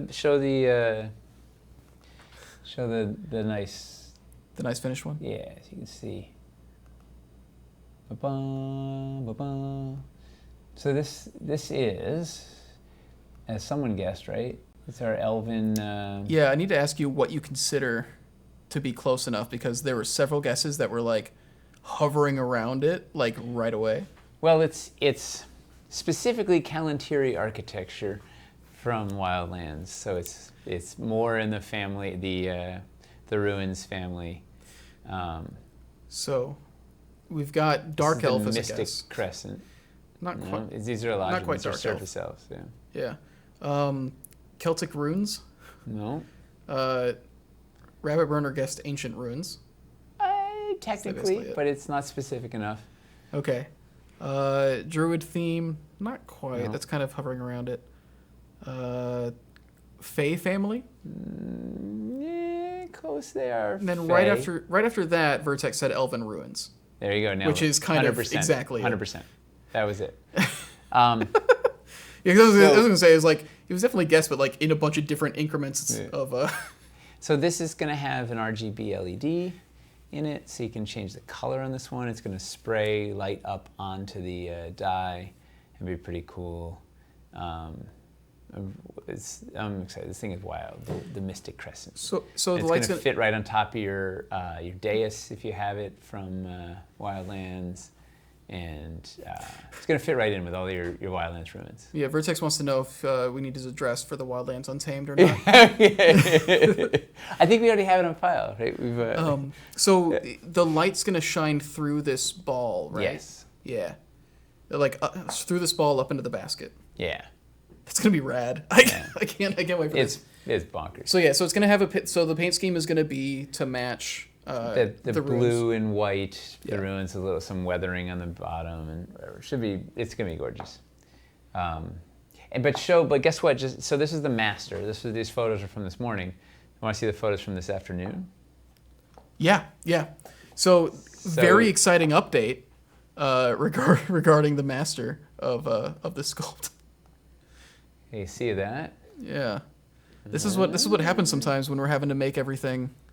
So as if she just got her power back on. She's like, great, got to see finish. Here's some photos. Awesome. She lost power for like 2 days. To bake it, and we're going for that really authentic ruined look. Yeah. Where it's actually broken. Yeah. So I don't know how is she here? She's here. Her and Chuck have both been watching and answering questions. Well, and hitting on each other in chat. So well, they're like 49th anniversaries coming up. So that is true. Is there 29th? Is there something that's really like because they got married at like 12? They were really young. They were like 20. They were young, yeah. I think she was like 19. I'm trying to remember. They just told me the whole story recently, but yeah, it's a very good story. Yeah, 29 years. Right? Keep the cracks. 29 years. Woo! Wow. It's amazing. But yeah, so don't worry. This doesn't mean like the sculpt's not happening. It's just like now we gotta fix this situation. And by we, Michelle. Yeah. That's it. Oh, but but this is this is the kind of thing on a regular basis. We're dealing with analog sculpts like this. That's it. Like I don't know, things. We have mistakes. Disasters happen with the physical pieces that are the one of a kind. Speaking of which, Arget's saying keep the cracks. They're a happy mistake. They're which not reminds a me happy of mistake. They're not. We did. The rat story in Wildlands. I think it was in Wildlands. Oh, yeah. It was on the banks. The rat that gnawed at the. There's a sculpt that a rat got to and chewed on, and so when they fixed it, Eli like put a little rat there on the piece to homage to the great gnawing rats. Yeah, I remember. Oh, the rats. That was. Yeah, man, we've had. Yeah, they would eat anything, including that. Rats. We went. Funny thing about we got rats. These, like, I was so angry. I got these rat traps that are like a bazillion volts. They're like an electric chair for rats, and installed them. They're like, oh yeah, no. I was like, oh, they're coming for our. I was like, no. This is, like literally the next morning, I was like, put these like absolutely lethal, like shock you to death electric chairs for rats and set them up all around the studio. And you know what? Solved the problem. I electrified about 7 rats. It was like, yeah, because it would set off a thing. Once it went off, it would like set off a beeper and thing, so it would come in and Janet would sometimes get there early, and she'd be like, "There's something you need to deal with over there," because it was like beeping, like the dead rat alarm was beeping. No, dude, you don't come for our sculpts. That was like maybe it'll play well next to the other elven runes. Oh, it will. Yeah, like yeah, these are. Oh yeah, it's kind of like a secret tiny runes expansion, kind of. Yeah, it's like MacGuffins for the runes. It's like some cool showpieces that you can put in among the runes. Yeah. Oh, Gentleman Wake just got here. Oh, you were the build of the month. Here, I'll put the picture back up. We just showed off the third theme. Make him watch it on VOD. Well, he missed that he was the fan build. He was the fan build. Yeah. We were. That's what it looks like when it's not broken. Awesome. Woo! When it's not cracked, which it now is. But maybe it's fixed now. I think, Michelle, you fixed it? She says she's making the mold right now. Yes. So, yeah. Man. Relentless stuff. Well, it'll be really neat. And that was, as part of the spirit of the show. I was like, I think I should just wait till it's finished. She's like, you got to show it. I was like, you know what? That's right. We're supposed to be showing people the process. So you get to see it. Man. I'm so happy we don't have to keep it a complete secret anymore. It's so exciting. Yeah, hopefully we'll have painted version of the show in the next week or two. Yeah. There's definitely a couple other things we should talk about that we said we'd talk about. Oh, well, so Unpainted was a... Unpainted was one, and then there's one other feature that we should talk about. Yes. Yeah. So a while back, I don't know, we sort of early on made the decision that we were going to just sell these painted. All right, and the theory being, well, we're trying to get a broader fan base, and we're, it's gamers and collectors, not necessarily hobbyists. Like, nobody will mind that, like, not having, like, everybody wants it painted, right? Like, because right now, as it is, we sell 80% of what we sell is painted, right? So the bulk of our customers are already painted, so it's like, it makes it so much simpler, so many less pieces to keep track of. It's less set SKUs, it's less everything, it's less to stock, it's less to pack, it's less to everything. But on yesterday's announcement, we had a lot of people already saying, ooh, this would be something fun to paint. I want to do that. I want to make this one, I want to get the Dwarf and paint it like my PC and, do whatever. So, like there's, like you were saying, Chris, that these are like bust-sized pieces that would be a fun one-off to paint. I look at it as like a more extreme version of how everybody wants to paint their own player mini, Yeah. Like. Yeah. Yeah. You want to paint something that matches your dice and whatever. So, I don't know what we're going to do just yet. I do know this. We are not going to have unpainted pledges because it doubles the number of pledges. It just gets a little more confusing and convoluted and whatever. But we're thinking about, I don't know, we'll see what the demand is. So if if you're really hungry for unpainted reliquaries, blast it in Discord, blast it on the forums, like put out there, Chris is watching, we'll gather up the thoughts. And so if we do it, it would either be something we do in the pledge manager or as add-ons, so you get the build your own and then get it through add-ons or something. I don't know, we'll find a way, but I don't want to clutter up the pledge levels. I want it to be as simple and clear for folks as possible. But like, if there's demand for it, it's something we'll think about. I don't know. We have to see. There's a lot of.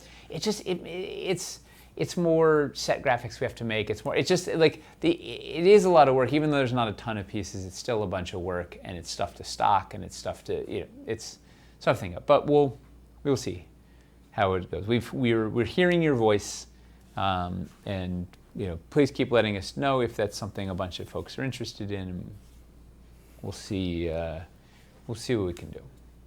But I don't know. It's interesting. Like with the grid lists.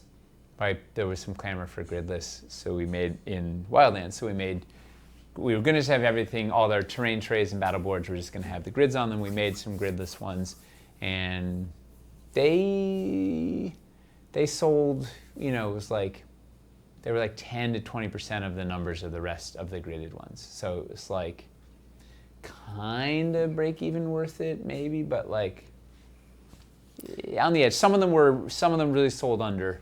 Which then we're going to have a bunch of that stock, and I don't know, but we'll see. So we'll see how it all goes. But we are listening. So the moral of the story, I think, is we hear you, keep letting us know, and we'll think about it. Gilded's saying since she's painting her own Wildlands runes, she'd like to get those runes and paint them to match. That would make sense. I think it's also just like Yeah, I don't know. It is a thing. Like we're talking about a thing that is supposed to be like a Yeah. sentimental. Yeah. Yeah. Yeah. No, I get it. I didn't, I thought it was, yeah. In retrospect, I get it. At the time, I was like, well, it's just so much easier not to do it. And, the other pricing is a big, we're trying to have these all be the same price so that all the thrones cost the same and all the pedestals cost the same and all the heroes cost the same, so then all the bundles cost the same, so we can make it really similar to Wildlands where we had you choose your flavor. Whatever. And one of the actual ways we can help control that, because the sculpts are kind of all over the place in terms of size and complexity and volume, is the paint job is a thing we can actually throttle up or down the price. So if there's the Phoenix paint job is more complicated than the Dwarf paint job, because the Dwarf is a harder, right? This one is going to be harder to cast and I was gonna. Right, yeah. Let's see. Right, so this guy's going to be harder to cast, and it's going to be more parts. This guy is going to be translucent, so the casting is more expensive.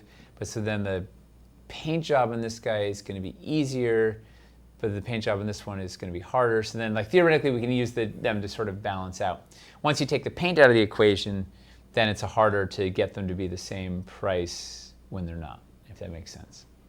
So we can do the one that's cheaper to cast, we can do a more expensive paint job on, and the ones that are more expensive to cast, we can do a simpler paint job on, so they meet in the middle. But once that's out of the equation, it's harder to price them all the same. So I don't know. There are factors, but we will see what we can do. Once again, let us know what your desires are, and we'll do our best. We really enjoy the feedback, and we like listening to you guys, and you make often good points.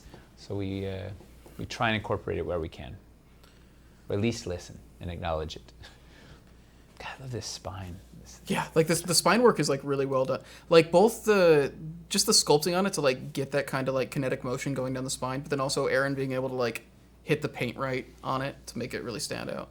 Teamwork. Yeah. This one spins really well. Okay, there's one other. Miles rigged up those LEDs. It's such a neat. Can we see it with terrain? Not right now because we don't have We time don't to have like it, build but it out. We are going to do that though. We were going to have some cool builds that you will see as we move along on the campaign.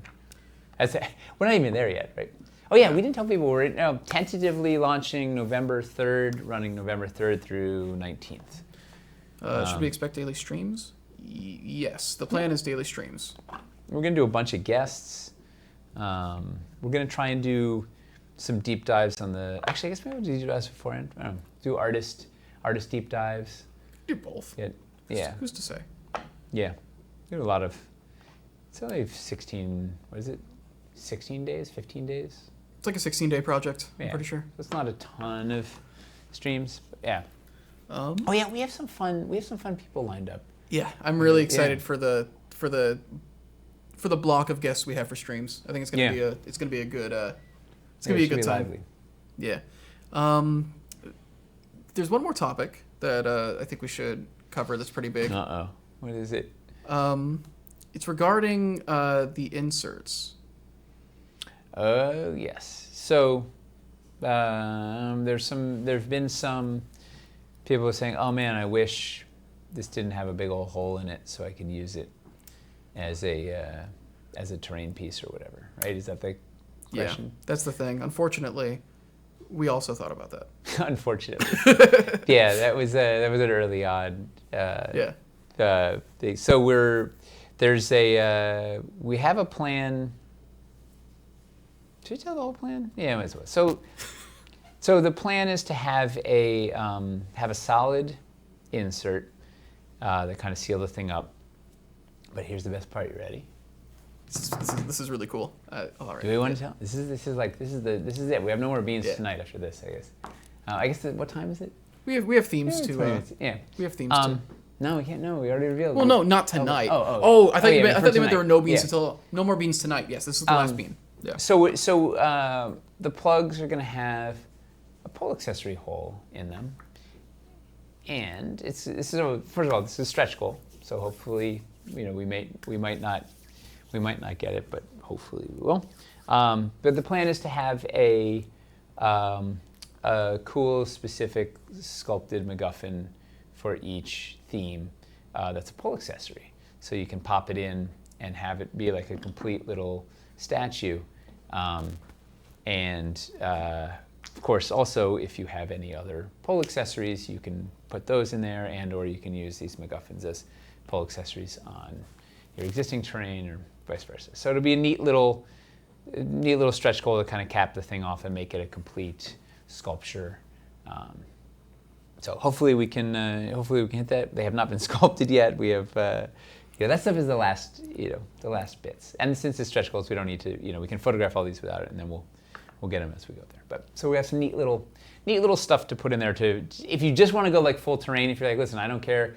I have the same plastic dice from 1978. I mean, that's all I care. I don't, which should be in a reliquary, by the way. But whatever. I just wanted it as terrain. That's valid. Like we thought a lot about putting these out in terrain and how it would look and whatever. So that's the primary thought was we want a really cool way to display your dice, but then it was like, cool, but while we're making these, is there a way to also make these work for RPGs and also as a way to work for war games? How much can we do with just these sculpts? Or just put it as a neat thing on your desk. Like if you just want to have a cool little sculpture on your desk, you can put it down with the MacGuffin thing and just poof, put it there and be like, So lots of hopefully lots of ways for you folks who are existing fans can be like, oh, these are great to put in my builds or whatever, and hopefully new folks will be like, oh, this is perfect for my cool dice or whatever, or best of all worlds or whatnot.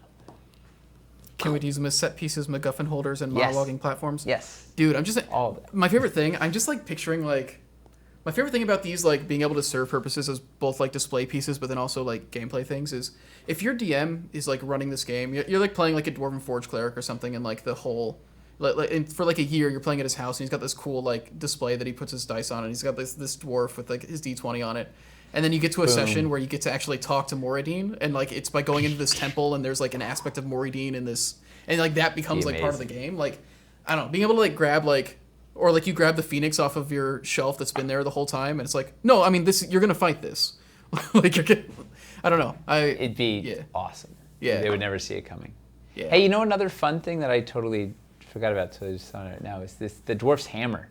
So we were, so Elliot originally had, like, he had, like, a ball peen hammer, Dwarf's hand, and I was like, that's not right. I think a blacksmith uses a cross peen hammer.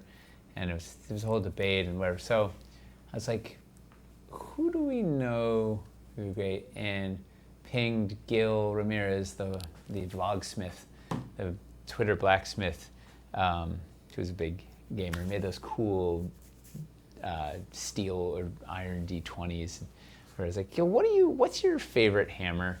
Like, what do you use? He's like, well, I do use a cross peen most of the time, but a rounding hammer also looks cool. But I made this one that's like my kind of favorite hammer or whatever, and sent these pictures, and so like we modeled the dwarf's hammer after the hammer that he'd like made for himself as his like cool hammer. They added some runes and stuff that like, nonsense, but it's based after Gil's hammer, like the hammer of a master smith that he made for himself to do the thing. So it's kind of a neat little circular community moment. And then he saw the release thing the other day. I was like, wait a second, this is yeah, he's so excited. He's like, I can't believe this made it into a sculpt. Like that's my hammer. It's like, so neat. Yeah, it's the fun stuff like that. Anyway, so what other questions do we have for people? I guess from people. We have questions from people. Question: is anybody going to back this Kickstarter? That's the question I have for people. There are a couple people who like were holding out until they heard about the inserts, who seemed excited about the inserts. So I think that's a good thing. Well, you have to back so that we break the stretch goals and get them. Yeah. We also, on that note, we don't have a ton of. This is not going to be a stretch goal of Palooza, right? Yeah. There's not a ton of. There's just not a ton of stuff to unlock. So we will see. We'll see what happens. And also, we also have no idea how this is going to fund or what's going to happen or whatnot. So we're trying to set expectations realistically go from there. Yeah. I'll tell you one stretch goal I would love to do is I'd love to have sort of, it's beyond the scope of our sculpts, is I'd love to have themed bases, like themed wooden bases, so you could choose different engravings and or different shapes. So we'll see. We're still working on just getting one that works. Like we want to have like the master base, and then once we get that, we can start exploring some others or whatever. So it would be kind of neat if we could like, if we're cruising along, it's doing well, and then we could have, you could choose your style of base or whatever. Have like a really cool, have the Dwarven specific one for the Dwarf, the Elemental specific one, or whatnot. So let's see. Crossing fingers. People are wondering if we have like a ballpark price in mind. I mean, I've made up prices, but the first part of that sentence should give it away. Is I made them up, so I don't know. I don't know. We originally ballparking out some prices based on the existing Sassoul, but Sassoul does not have. Oh, Sassoul does have an LED, doesn't she? Yeah. These gems, but yeah, we've gotten a little bigger than Sassoul and a little more complicated. I don't know. So, I can tell you where the dreams are, but I don't know where we're gonna land. I hate saying the prices because it's so made up because we don't actually have any pricing yet. I was hoping. We didn't even talk about the ability tracker. I guess we'll say that for another. We have. Oh, I didn't know we were talking about it. No, I guess Okay. We have one more. There's a solo, a maverick, a lone wolf. It's a reliquary that doesn't marches to the beat of a different dice. It doesn't have a family. It's just an orphan. Oh. Yeah. It's just a lonely child around. So we'll talk about that one another. We actually have, I think the first castings are being. So we'll actually have like a painted one to show fairly soon. Yeah. So. Yeah. I guess we'll show it when we got it. Yeah. So I don't know where we're going to be with any of the prices yet, but that one is hopefully. Yeah, I don't want to say prices because we don't have stuff yet, but as soon as we get some stuff, we will let you know. The goal is to try and make this accessible to people though, and not be like you shouldn't have to spend $1,000 to like get what you want here. I wanted a $20 or $25 buy-in. I want a nice $50 thing. I want a nice $100 thing. I want a nice $200 thing. Like, trying to have some bits. We'll have a completionist pledge, which will be for one of each sculpt, so you can kind of get the whole collection. We'll have the 7 dice array, like the wood base with 7 of them. That's kind of the big collector pledge, which I think will be a popular one, hopefully. And we'll have the big ridiculous bundle that's 5 of those, so you have all. Assuming we get to all 5 themes, we'll have that. Will be like you can get the whole big old bundle. The snake Sassoul right there. That isn't one of the themes. That is one of the sculpts. This is an old sculpt that we used while we were like mocking up and like figuring out what these things were going to look like. Yes. So far, you guys have only seen 6 of the sculpts. You've seen all the Dwarven ones, 2 elemental, and then one of the elven, but the elven hero, not painted. Just Michelle's master of it. Yes. The other 2 are for now are secret. We want to have some little surprises for you for later.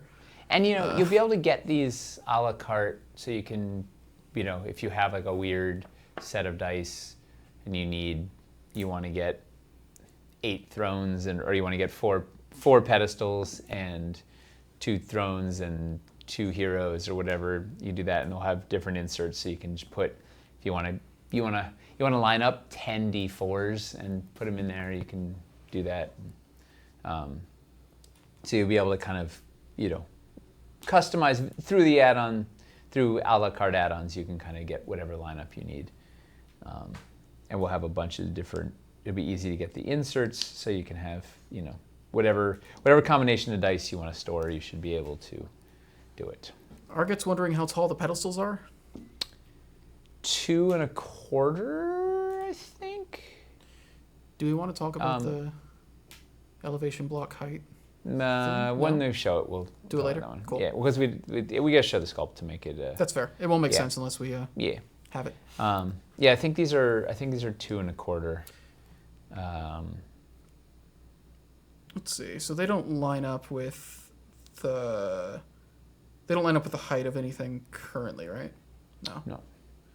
No, they were designed just to mostly look cool. Dragos is wondering about the T-shirts, the merch we said we were going to do at Gen Con. Oh, that's a good question. We were so excited to.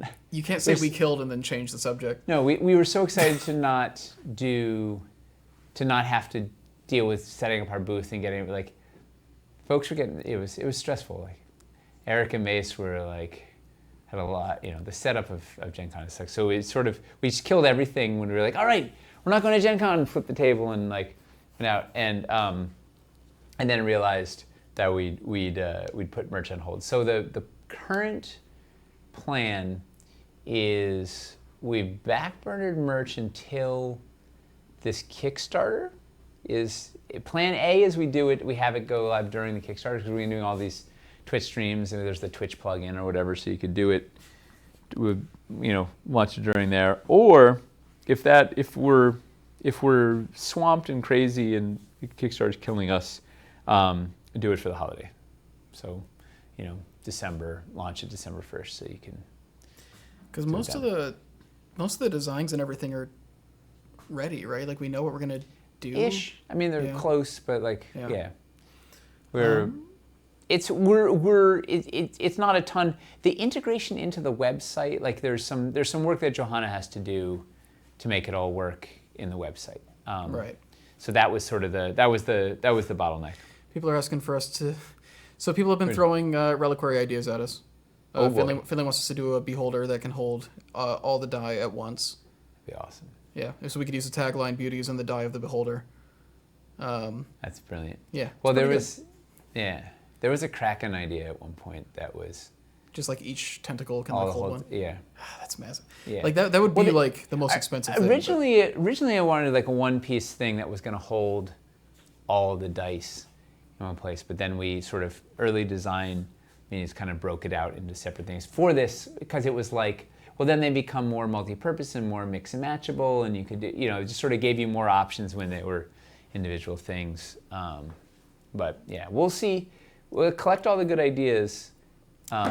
Beholder is a thing we might get in trouble with Wizards with. But it's not. Teos is Beholder's not OGL, so it's all right. But collect all that stuff for Reliquaries too, if we.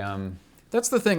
We know what we're making here, but if there's stuff you want to see, even if it's even if it's not what we're doing, this is a fairly easy line to expand later on if it's popular. So it'd be pretty easy to just do let's do an extra 2 themes and just run those or something at some point. Yeah, well, if we're gonna do it, we do another 5 or something. That's fair. Just do another Kickstarter. Well, there's some neat things we could do. We could do some variations too, where do the one-off, the thing that holds a bunch in one place, and do some other variations. And there's so many themes that we didn't hit. Endless. And that's not even talking about. There's literally dozens that we thought of when we were brainstorming that we could do that would be fun. Yeah. It's. And that's just in fantasy. That hasn't even scratching surface in, sci-fi or cowboy. Western or any. Yeah. Yeah. There's a lot. So we'll see. The first step is to launch this first one. Make this work. And then there's we go from there. Well, then we have to go back to cities, and we launch that, and then Should we take bets about when Cities is going to launch? Oh, boy. No, don't take that bet. Nobody. I just feel like I'd get sad. You'd get sad to launch Cities? Yeah. No. About like trying to figure out when it's going to launch. Oh, yeah, no, it's just yeah. It just makes 2023? No, it'll be 2022. It'll happen next year. Yeah. It's not going to... We're not... Things haven't been that delayed. Yeah. People say in April, March. We haven't talked about the dice. Guys going to do a whole dice set similar to the D20s, is what they're asking. So, yeah, our awesome collaborators over at Die Hard Dice are cooking as we speak. we are going to have, assuming we get all 5 themes, which I think we will. I'm still sort of trying to hedge our bets just in case I don't know. Like, I feel like we just keep, there's setbacks at every turn. But let's assume we get all 5 themes done and launched. Life is good. We're going to have 5 sets of dice that are add-ons. That'll be 1 set paired for each theme. So there'll be a set paired for the Dwarven theme, a set paired for each of the other themes, which I won't name. And they'll each be some cool, unique combination of inlay and plating that they didn't have before. One of which, spoiler alert, we're looking at doing an inlay version of our Dwarven Forge set for the dwarves.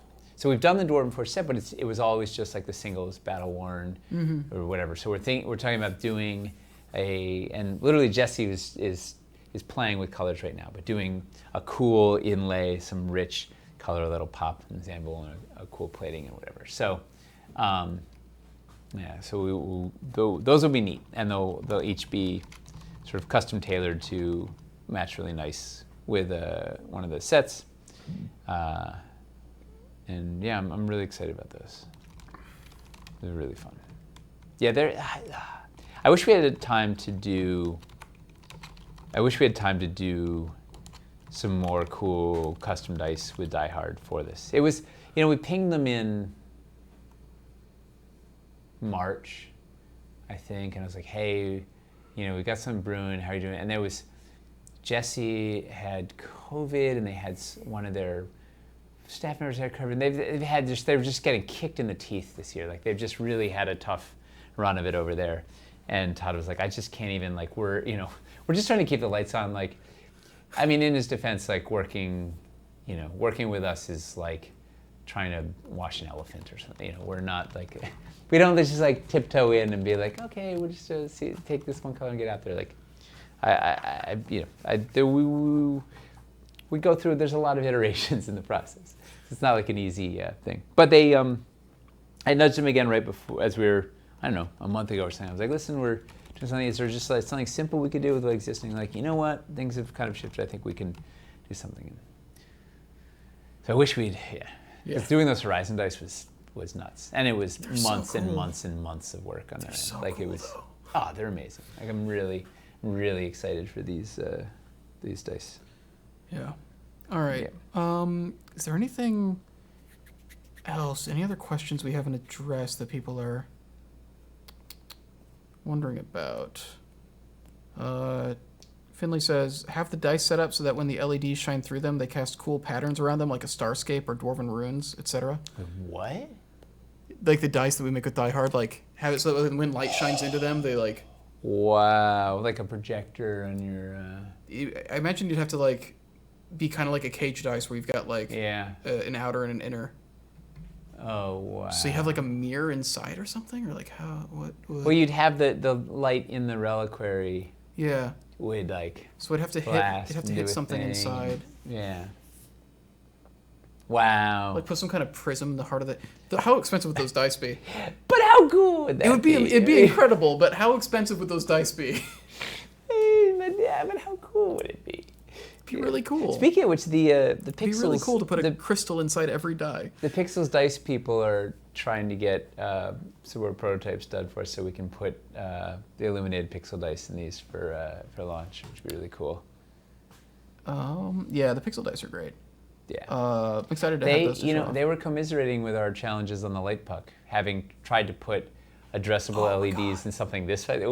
They're struggling with a thing this big. They're like. They have to, dude. Yeah. They have to ship so many more of those than we have to ship with the Light Puck too. Well, they just getting them to work. Like they're just, there's a lot of like the amount of space that they have to work with, and yeah, it's wild. Yeah. They, you know what? They if we do Reliquaries 2, a Pixels charging Reliquary is something that we talked about with them. Because the Pixels dice need to have like a special little charging station, so we could do one where bake it into Reliquary, so you can charge your Pixels dice in the thing, which would be just awesome. A $30 reliquary to hold a $500 die. How expensive was the high? Oh no, they were talking about the putting a crystal inside a D20 to make a cool pattern. Never mind. Okay. I thought they were talking about pixels. I was like, the pixel die wasn't $500, was it? No, Like- I don't know. The set was $200 or something. There's a Kickstarter going on for some Dragon Eye dice with a single item insert in each die. Yes. I Huh. thought it just ended. Maybe? I Did don't about know. $1 million. I'm not familiar with this one. $1 million on the dice Kickstarter? They have a dragon eye in them. Real dragon eye. Do you know how hard it is to get a dragon's eye? Yeah, that's like Yeah, it's a bargain. For barred in most countries. Yeah, no, It's China. not It's the allowed. only place you can get them. It's like, It's, fair. yeah. It's one of those places that still has dragons, Yeah. to be fair. Yeah, they look sick. They're really cool. Man. And there's so many good dice Kickstarters out there. Really, Regarding the And- composition of the 7-die array, about their, let's like, why we decided on the 2 pedestals and 4 thrones. Most of that was to do with the height of the sculpts. yeah. It was visually pleasing. So, this is the slightly too tight version, but you can imagine it. Right, it was to have, I keep calling it like the wedding party, right? Like you have the tall ones, or it's the class photo. Yeah. Right, you have the tall ones in the back and the short ones in the front, and it kind of steps up nicely. Like Michelle, one of Michelle's things, she's like, well, if you put, if we put where the heck is the D20? Let me see, no, this is who stole it. She's a greedy demigod. McGreg's wondering if the base can fix the So- height of the sculpts, but Ish, but they were designed. I mean, they're designed to step up so visually you can see all of them from the front, or whatever, and you can get them. So if you put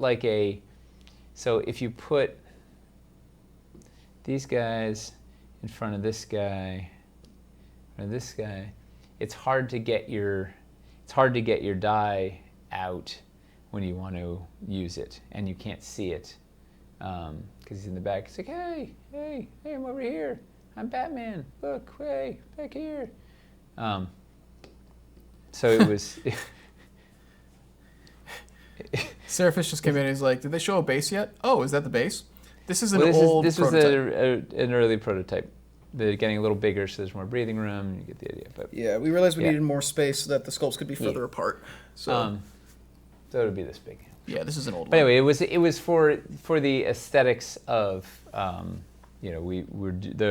the array was chosen for just how it Yeah. it looks and flows for. Yeah, this configuration is specifically for if you want to have a nice display for a full set of dice.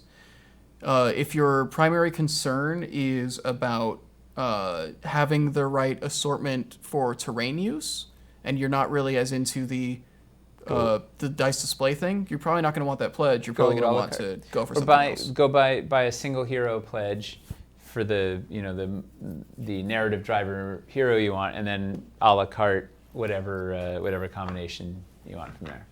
Yeah, because our goal is, like, with this Kickstarter, like, I know a thing for.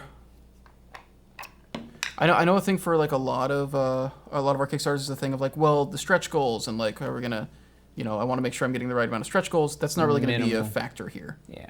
Yeah. What are the dimensions of the display? Are these, like, final dimensions, or just what we're going with for the next prototype, or? This is the mock for the next prototype. It's 9 inches wide by 6 3/4 deep. I can count it. 1, 2, 3, 4, 5, 6. So it's about 7 inches deep now. Is that right? Yeah. I guess. I mean, there's inches on there, so it doesn't lie. But I guess I stuck it out. Originally it was going to be 5 by 8, and it grew to 9 by 6, and now it's 9 by 7 or something. Yeah. We wanted to have enough. Wanted to have a flat back so you could put it against your shelf or whatever, or not, and then have enough clearance for the dwarf's hammer. So if you have it against the wall, there's like just a little breathing room for the dwarf's hammer, and then enough room to do a neat little, some little engraving up here. See a little of the wood grain, like embrace it. Yeah. Whatever. Something like that. I think another thing too is it's But you go. I was gonna say, like, it's also, like, a thing to keep in mind is that, like, it's also this layout has to work for all 5 of the themes and families. Yep. Like it's not just about the Dwarven. Yeah, it's exactly. They need to work for everybody, and we'll show them with the rest of the families as they finish. Yeah. Well, we'll have wood. This week we should have a wood version of this. We can show it next week, and it needs to. What was I going to say about the universal? You can also, you can buy you'll be able to buy the base as an add-on if you want to mix and match. If you want 6 pedestals, have at it. You can get the base, buy the pledge for a single hero, get the base as an add-on, and the 6 pedestals, and go for it. Or get 4 pedestals up front and 2 thrones, or mix and match. Put the elemental, get 4 elemental ones and put those up front, or whatever. Like you can do kind of mix and match because all the bases will have the same 35 millimeter footprint, or whatever. So you can mix and match as you need. Seraphis, how much for a family plus base? We don't want to commit to prices right now because we haven't gotten quotes back yet, and we don't want to tell people something and then have it be wrong. Well, it'll be wrong if I tell people something. Yeah, that's the thing. It's like whatever we tell you, there's no way we're gonna be right on the money if we just try to eyeball it right now. As soon as we know, we will make it known. Is there a standard shelf for this, like the Kallax is for board games? I don't think so. I think this would look good, like on any shelf, on your mantle. This over a fireplace would be wild, I think. First step, get a fireplace. Second step, have Move a successful Kickstarter. Third step, place your reliquaries on your mantle. I'd have to move out of Brooklyn to really get to use these in that way. Your neighbors might be fired up if you set a fire in your apartment. Yeah. It would be trouble. Yeah. Kind of want a Dwarven Forge chess set now. Yes, that is Which would be the pawns? I assume the pillars would be the rooks. This looks like a rook, right? We don't have. You'd have to mix and match. We don't have enough. We don't have a variation in pieces yet, but these. You know what? These feel like the knights. Yeah. It feels kind of like a knight to be the rook. We need a bishop and a queen, and some pawns. The pawns would just be cool dwarves, like, The pawns are just Dwarven regular foot minis. soldiers. Oh yeah, you could just have just like the queen. She would not be messing around. like a Christmas nativity scene. Yeah. Oh. Yeah. All right. Well, let's wrap it up. Let's wrap it up. So that's our overview of Reliquaries. Tentatively launching November 3rd through 19th. Everything is still in flux because Kickstarter hasn't launched, so we may end up. I don't know. Everything we've said here could change. So that's part of the fun of this, is you're seeing behind the curtain. This is in development. This is how it evolves. But one way or another, around November 3rd, we should be launching something into the stratosphere and see what happens. See if anybody shows up. And then next week we have Amy Vorpal. On, which will be really fun. Yeah. We're gonna she has a Kickstarter going currently. Yes. And it's been going pretty well from what I've seen. Yeah. Yeah. She's got about 18K. And she's trying to hit 20 to make a music video to go with the album. Nice. And she's got a bunch of fun stuff to talk about. She's some DF recently. She's awesome and funny and ridiculous and fun. Oh. And then the week after, we have Deborah Ann Wall will be on, and she is. Wait, are they really back to back? Yeah, right. Is it? Wow. Okay. Yeah, back to back, and she's launching some D&D sessions. Like, she's doing these cool. I don't know actually what we're allowed to say yet, but you basically you buy a slot and play in these. There's this linked series of adventures and the thing. I don't know. It's going to be wild. We'll hear all about it in. It'll be fun to talk to her again.